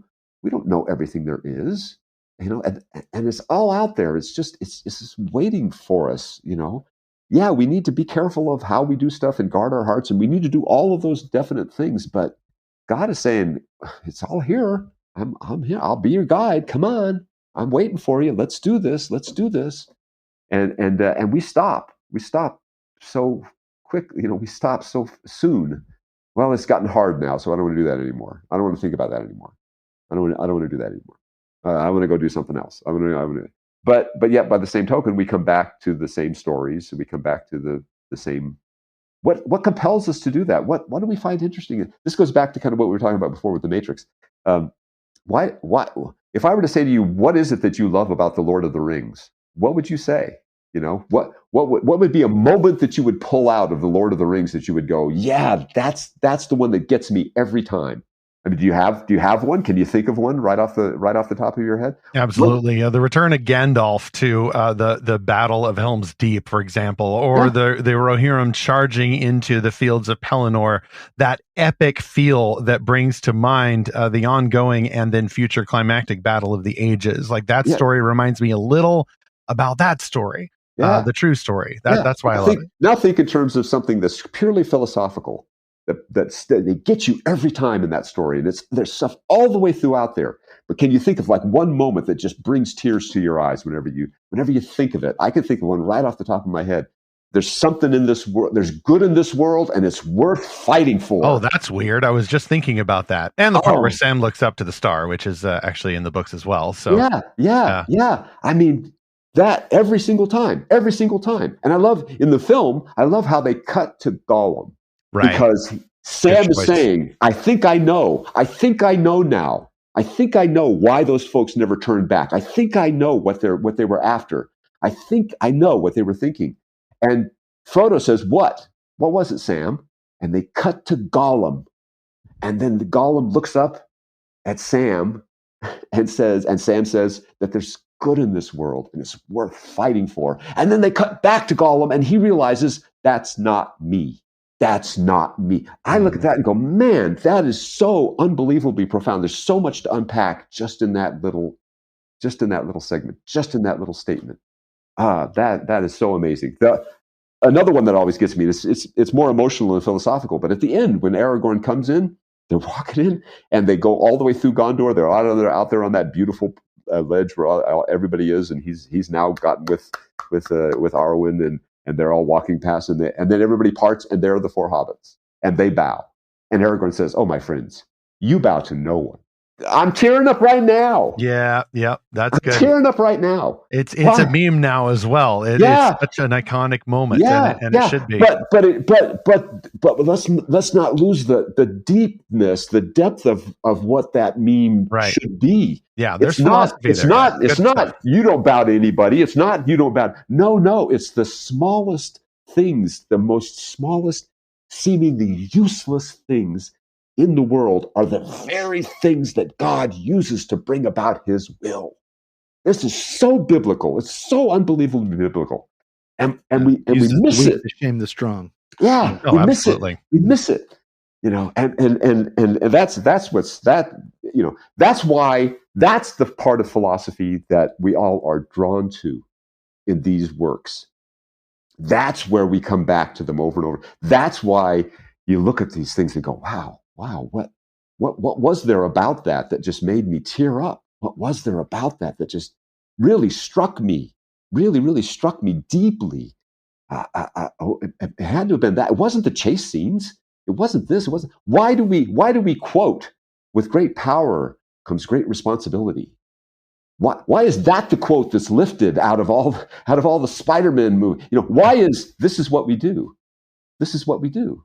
Why is that lifted out of all the? Because there's deep religious philosophy in that. Right. It's a way of life. It's a way of life. It's a way of. Why do we say this is the way? What is that? Why do we like that? Why do we love that? Why do we keep coming back to that? Because there's so much depth to that. So deep. That's where philosophy and religio philosophy really works well in stories. You grab those kinds of things and you go, if I can hold on to that thing in the deepest, darkest moments of my life, that will see me through. That is truth. That is truth. That is exactly what we're talking about here. Amen. Well, Phil, along with those quotes, I would put wonder, excitement, and discovery, and so many other quotes from Odyssey along the years. I'm sure it felt like a little thing at first when y'all putting together this radio drama for a fledgling ministry back in the late 80s, based on the family portraits drama on Focus on the Family. But that too, especially for thousands and thousands of listeners, has become such a cultural phenomenon and has also led people to these moments of weeping, happy tears, sad tears, just the tears of hearing something really, really profound. Yeah. And as I mentioned earlier, recently you've had basically the death of a beloved actor, your friend, Will Ryan. And now you all are dealing with that with a very unique solution that has been basically bringing him back for at least a few episodes. And I don't know what's afterwards. Like, folks, I don't, he's here in my studio, but I don't know anything any more than you do. And we don't want to. But right now, we're 2 episodes in, 2 episodes to go. I think I can kind of guess where it's going. But what I did not guess was that there would be a podcast, the Adventures in Odyssey podcast, saying, and this is public knowledge, this is not insider stuff, but if you didn't hear, it'll be a bit of a spoiler, that Townsend Coleman, the actor who plays Jason Whittaker, as well as a Ninja Turtle, but that's not on Odyssey, he is actually doing the voice for Eugene Meltzner with the blessing of Will Ryan, or at least him wanting the character to continue, and Will's widow now. They said in the episode, but they're using a voice cloning software, at least for now. Yeah. So very interesting solution, at least temporarily. And I don't know where it goes from here. But as I mentioned, there's some philosophy behind a decision like that, how we use these tools. Zach and I were talking a few episodes ago about AI and how it will affect creative decisions. Mm-hmm. I'm just curious about like some of the philosophical discussions that I'm sure went into that decision, which, by the way, folks, don't pray about it. It's already locked in. It's already locked into the universe. The concrete is set. But now that we're here, like, mind taking us a little behind the scenes about some of specifically how philosophy affected that decision? Yeah, we had to go back and forth. They had a lot of discussions about this, of course, and just the nature of the program and what the program is. There are so many things that go into this kind of a decision, from just the practical, the absolute practical. Eugene is one of the pillars of the program. All the artwork, all the storylines, all the concepts, all the everything that we do, they include Eugene. They include him in every single thing. We've had major story elements with Eugene. We followed his story ever since ever since he was first on the program. He came in whistling for his keys. He's a character that obviously touched many people. Many people see themselves as Eugene. I have. Yeah. And it's his interest in philosophy that frankly was formative, formative for a lot of people. Not so much computer programming and inventions, but his interest in these kinds of debates. Even the episode Hold Up starts with a philosophical debate at the beginning. Yeah. Is man basically good and basically evil? And then a basically good man holds up wit's end, which is hilarious. One of the best episodes. Yeah, a little Home Alone-ish there too, but philosophy's always been part of Eugene's character, and now very much so. Right. Eugene would say it's all scientific. That's the other debate that we're having right here. He's strictly scientific. What I find interesting as a side note here is that so much of the Big Bang Theory, Sheldon Cooper's character, I look at and you say, we did that 25 years ago. 100%. 100%. So even down to storylines, Sheldon doesn't know how to drive, neither did Eugene. I mean, this was I found very amusing, and I was very attracted to the whole Big Bang Theory plot arc and stuff. I get that character really well. Eugene, I think, was somebody who so many people saw themselves as Eugene. They saw Eugene in themselves. They related to Eugene. And so when something like this happens, which death comes to all of us, and we have to deal with it in certain ways, then we have to think, well, what is the practical nature of this? What are we going to do? How is this going to happen? Where do we go from here? And we had multiple ongoing discussions. The one thing that we really did not know from just basically kind of I suppose a philosophical standpoint is we didn't want to rush it. We didn't want to rush this decision. We wanted to think about it. We wanted to go through it because as you mentioned, I believe earlier when Hal Smith died, we did have to rush it. We had to figure out what we were going to do very, very quickly. And so this time we thought, well, because of the nature of the way the show has been has sort of evolved, if I can use that term in polite company, over the years. We had enough lead time to be able to say, we didn't have a lot of lead time when Hal Smith died. We have a lot of lead time now. And so we were able to take more time to just try to figure out exactly what it is that we're going to do, that we wanted to do. And so from all of those discussions, the decisions were made about where we want to take the characters and what we want to do with the characters. And like as you mentioned, I believe also Will himself said, I hope please, he told me this, he told Dave Arnold this, he told me in person before he died, that, I hope that you keep the character going. I hope you continue the character. It's a great character. And I really hope that you keep him going. Well, to do that, how are we going to do that? Well, God in his infinite wisdom has allowed a technology to develop right at the appropriate time, right in the right place at the right time, that allows us to do that. And this particular technology would take voice samples from Eugene, and then you have an actor. You really could do with this particular program. It was interesting because I auditioned for it, and so did Nathan Hubler. So did a lot of us. So a whole lot of us read through this. Oh, fascinating. Okay, and yeah, several of us took a shot at all of this. And basically, what we really needed was this technology could duplicate the voice, the tone of the voice, the way the voice sounds, really, really, really well. What needs to happen, though, is, of course, there's so much more to a character than just the tone of their voice. There's the inflections, there's the cadence, there's the way each of us speak. So we would have to have somebody who really got Eugene, what Will brought to Eugene, which of course is next to impossible because Will was just an endless font of creativity. He could bring new dimensions to the character every single time that he performed him. So we were really trying to figure out how to do that. So several of us, like I said, read for this. We had lots of different auditions, and then throughout all of that, then they filtered all down. And the one who came closest to being able to put what Eugene did, what Will did into Eugene, was Townsend. He was able to get the right inflections on things, the way a sentence ends. The way Eugene would end a sentence, that's really important. The way he would emphasize certain syllables of certain words, that's really, really important. All of those things had to be taken into consideration for this to work. And so Townsend was the one. He was able to do it. And there's a kind of a cosmic justice in that too. Townsend and Will both came from Cleveland. Both of them, they knew each other back in Cleveland.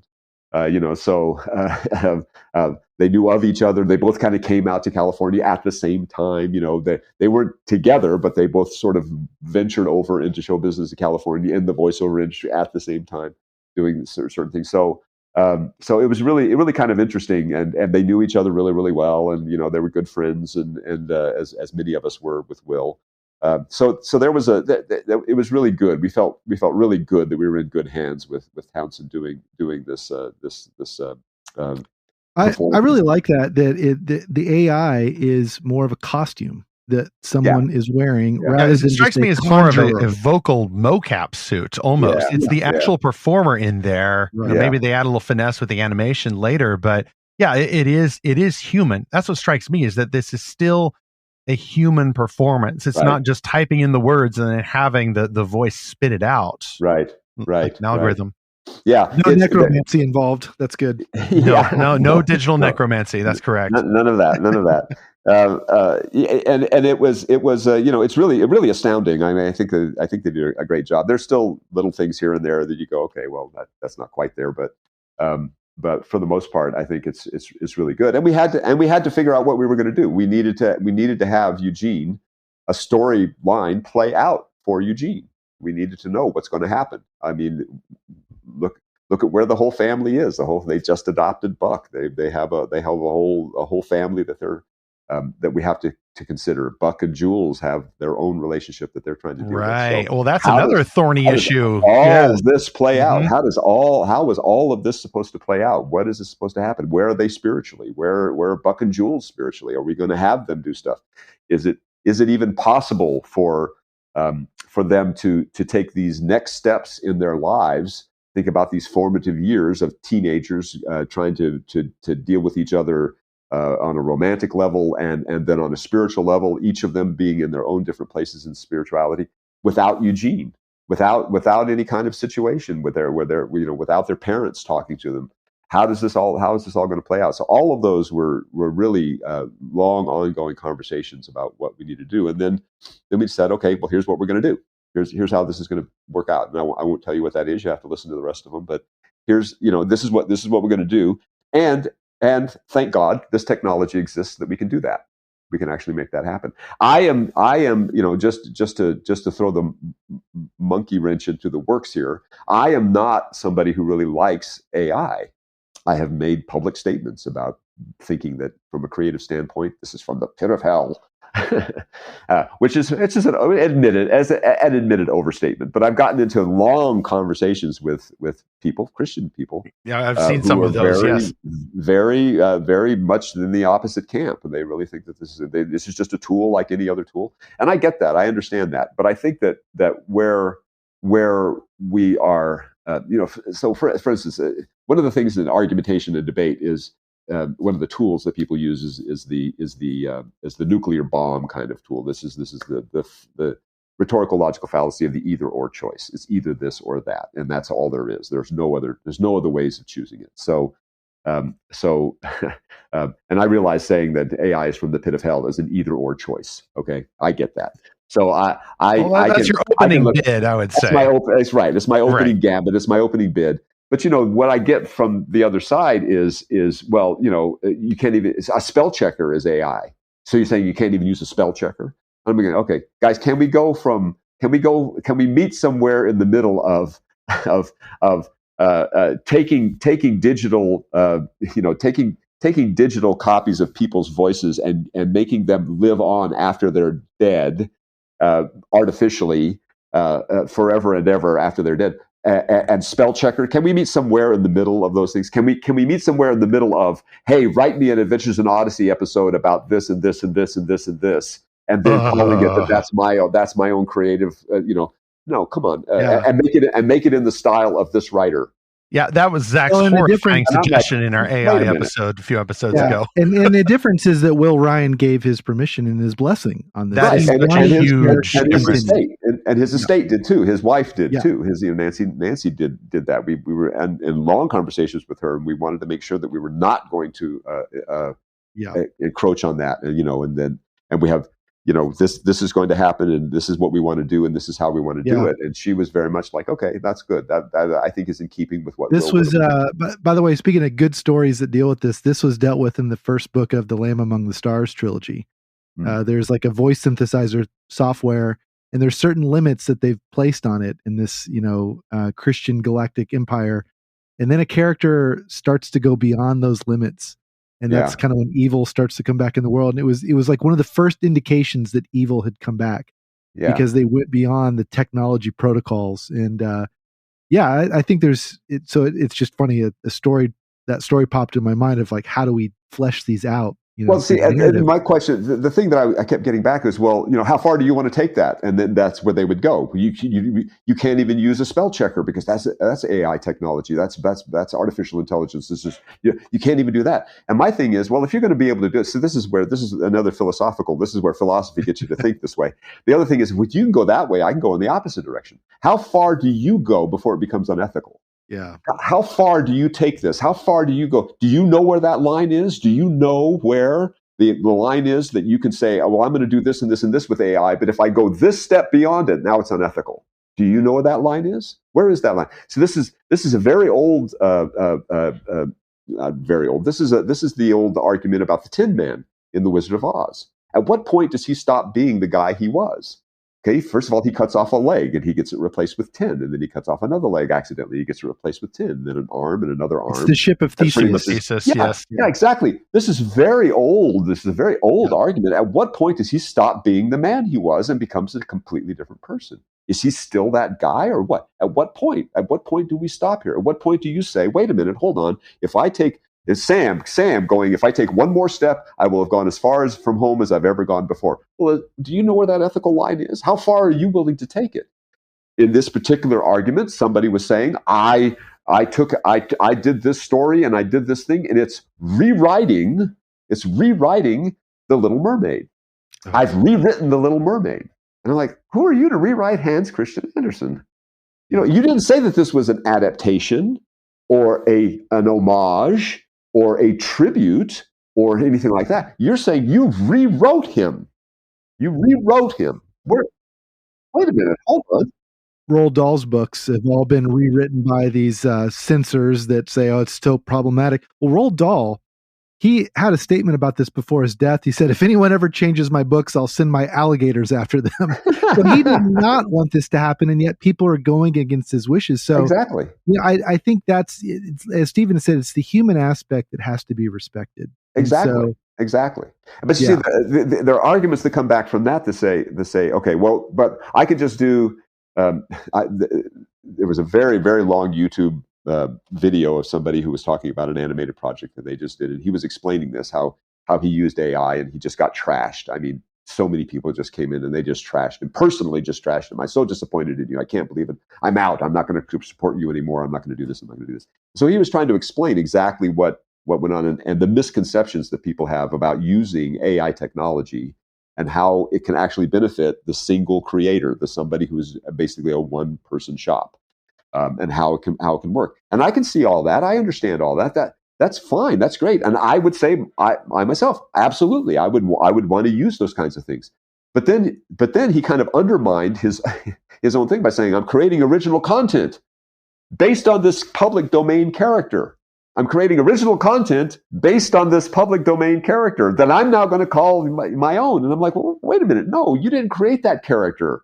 Yeah, you're not redoing that. I mean, I understand that you got this public domain character here, and so it's free and open and everything like that. You're not being inspired by, but it's not going into an AI program and saying, create.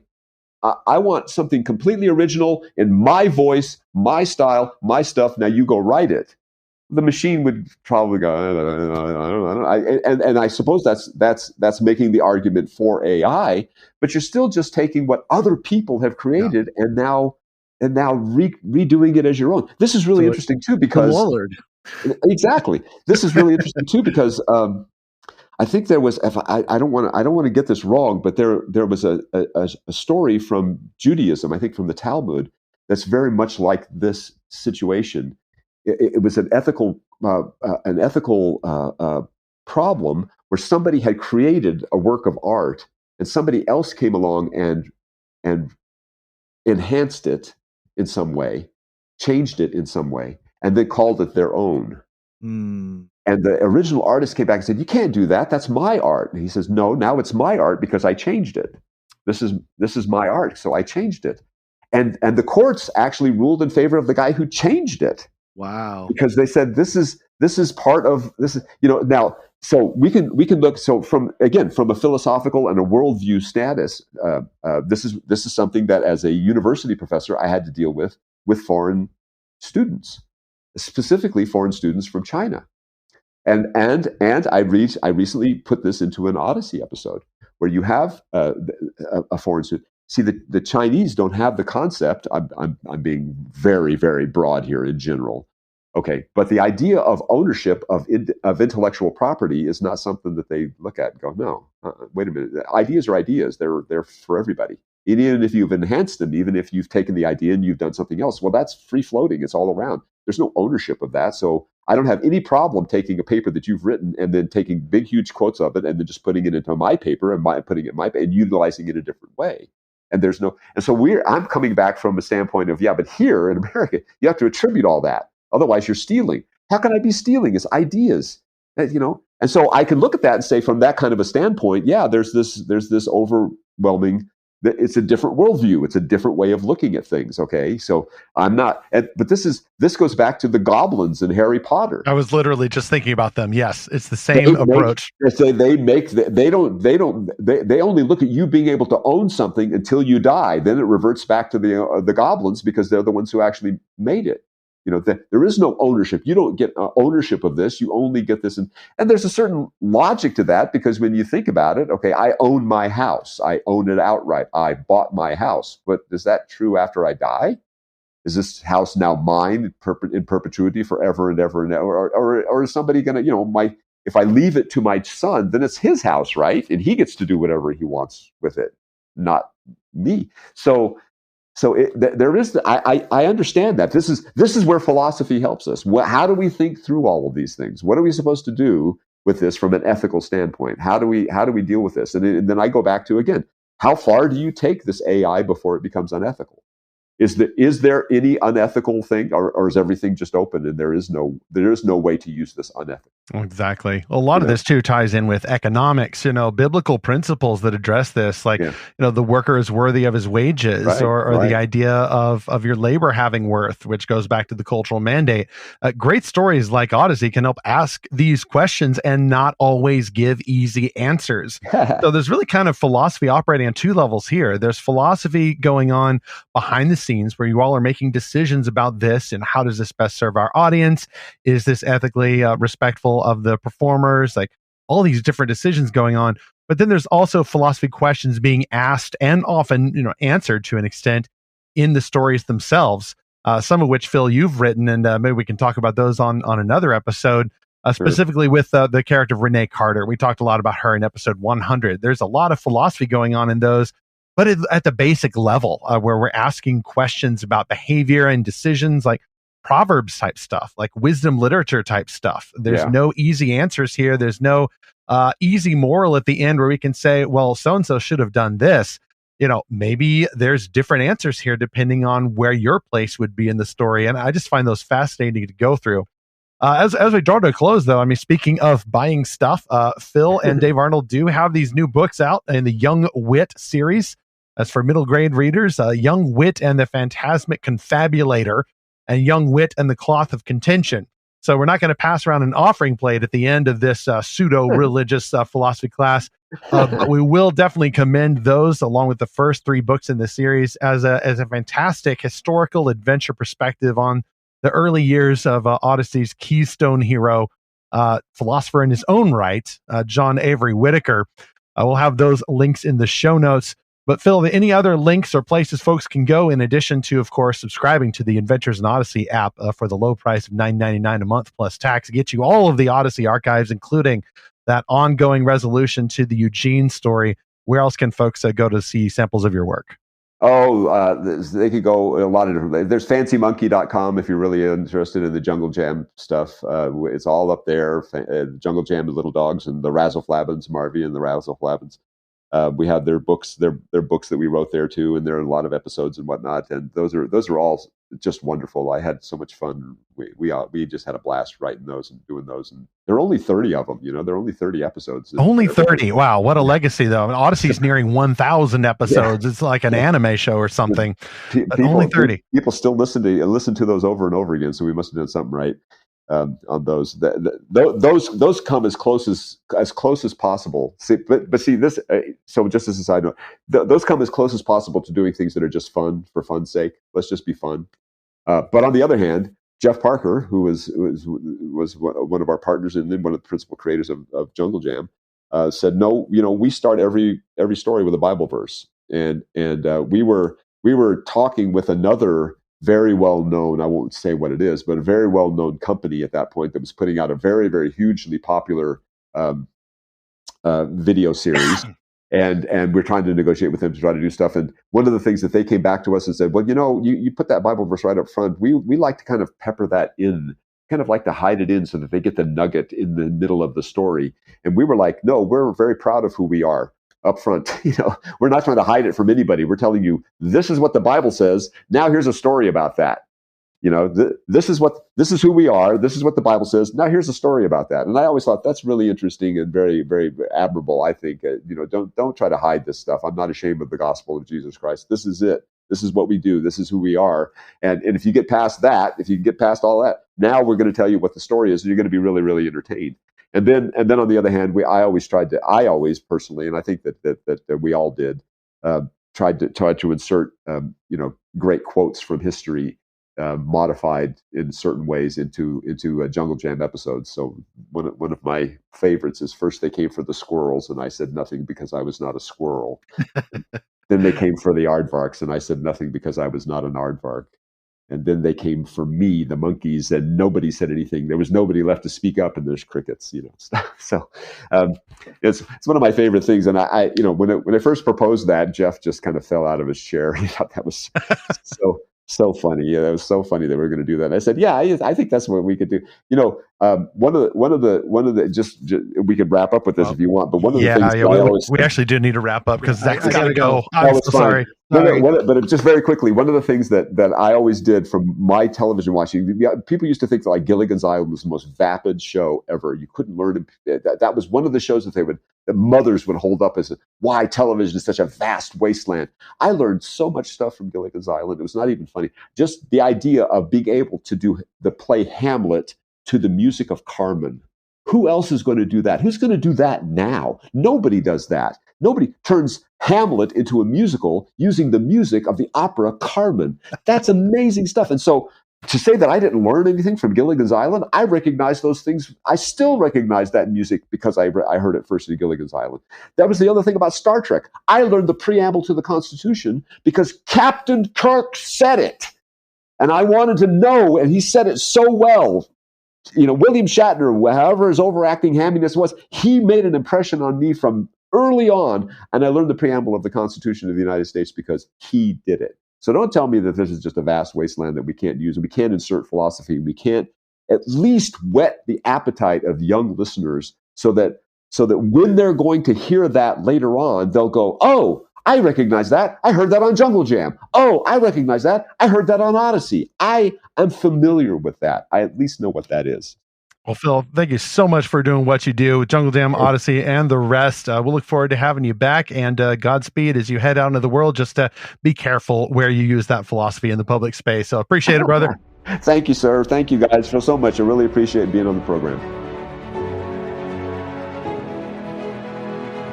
Zach, what a fantastic conversation with Phil. Definitely a formative influence on my life. And one of the perks of starting a podcast with such a specific interest as this is sometimes you get to meet the senseis who've helped influence you, whether or not they've broken that sensei rule of doing kung fu or philosophy out in the real world. I am, for one, glad that we've broken that one rule because I think in the hands of a responsible person, we can help understand philosophy at the popular level. It needn't be locked away in books or museums, statues of naked guys with their chin on their upturned fist. Philosophy is something that Christians know and speak natively. Even the cheap stuff, like let go and let God, or some of the basic biblical ideas like God is love, like things that we know intuitively as Christians, even if we are very busy, maybe very simple Christians without a lot of time to read a lot of heavy textbooks. Those are truths about God. And if we are pursuing those truths for God, for the sake of knowing Jesus Christ, then we're doing, I think, philosophy for good reason. We're not just trying to get all up into the knowledge for its own sake. We understand that truths about God, doctrines, wisdom rightly applied, those are for the sake of knowing Him and serving one another. I think that will help us to handle philosophy in the best, most human ways, not distancing us from human beings like some of those philosophers, especially the bad ones, but actually then sending us back to the human race, not getting stuck in the weeds, but then coming back out of the weeds and being able to cultivate creation, which is the whole point of truth and gospel and all of those things, to make a better world for the glorification of Jesus Christ. And for that, of course, you need the gospel, not just truth, but love, the love of Christ that reconciles us to Himself. That's our goal at Lorehaven, is to find stories that help us do that. And you can subscribe free at lorehaven.com. Look for the little pop-up at the bottom or go to lorehaven.com/subscribe. That is a free subscription. You get articles when we have them, news updates when we have them, but the weekly podcast episodes on Tuesdays and the weekly reviews on Fridays as well. You can choose your updates. You will also get your exclusive invitation to our community on Discord. That is the Lorehaven Guild. Speaking of curation, it is a curated community where we engage in monthly book quests through the best Christian-made fantastical novels that we can find, books that we have reviewed, that we recommend. We personally write the questions and go through each book. This month's selection, for example, is Dust, the Peter Pan fantastical sequel by Kara Swanson. Really great story, very interesting philosophical ideas in there, as well as Faith Trust and Pixie Dust. Tisha Messing is doing that quest, and it's probably not too late to join. If you are a fast reader, go to lorehaven.com/subscribe and enter the guild, join the heroes. You can also find at Lorehaven, as of last week, our new review of Vincent in Wonderland, another very interesting crossover in which Vincent van Gogh, the young version of the Dutch painter, falls down the rabbit hole with Alice. What in the world is going to happen in this middle grade fantasy from C.E. White? Our review explains why and recommends this title. You can find that there. Gonna skip the comm station here. There may be a few notifications, but of course, it being a philosophy class, we went a little long. We just ignored the bell ringing there, and I think for good reason. Fantastic reasons there. However, our next episode will be probably about the same length or so, hopefully very dense, even though it's going back to a familiar topic. Next on Fantastical Truth, the aliens have returned. Well, they never really left, did they? We last saw them in episode 150, exploring the Chinese spy balloon. We've explored much about this topic in our micro-series, Armies of the Aliens. But now in the last few weeks, a whole new official cast of characters has claimed that they too have seen or heard about evidence that they are here. And now I've noticed that there's a common Christian response to this news that has now become a meme. Them aliens are just demons. The aliens are demons. What have we to worry about? It's just demons. Well, are they? Are they demons? If these creatures exist, then are they deceiving us?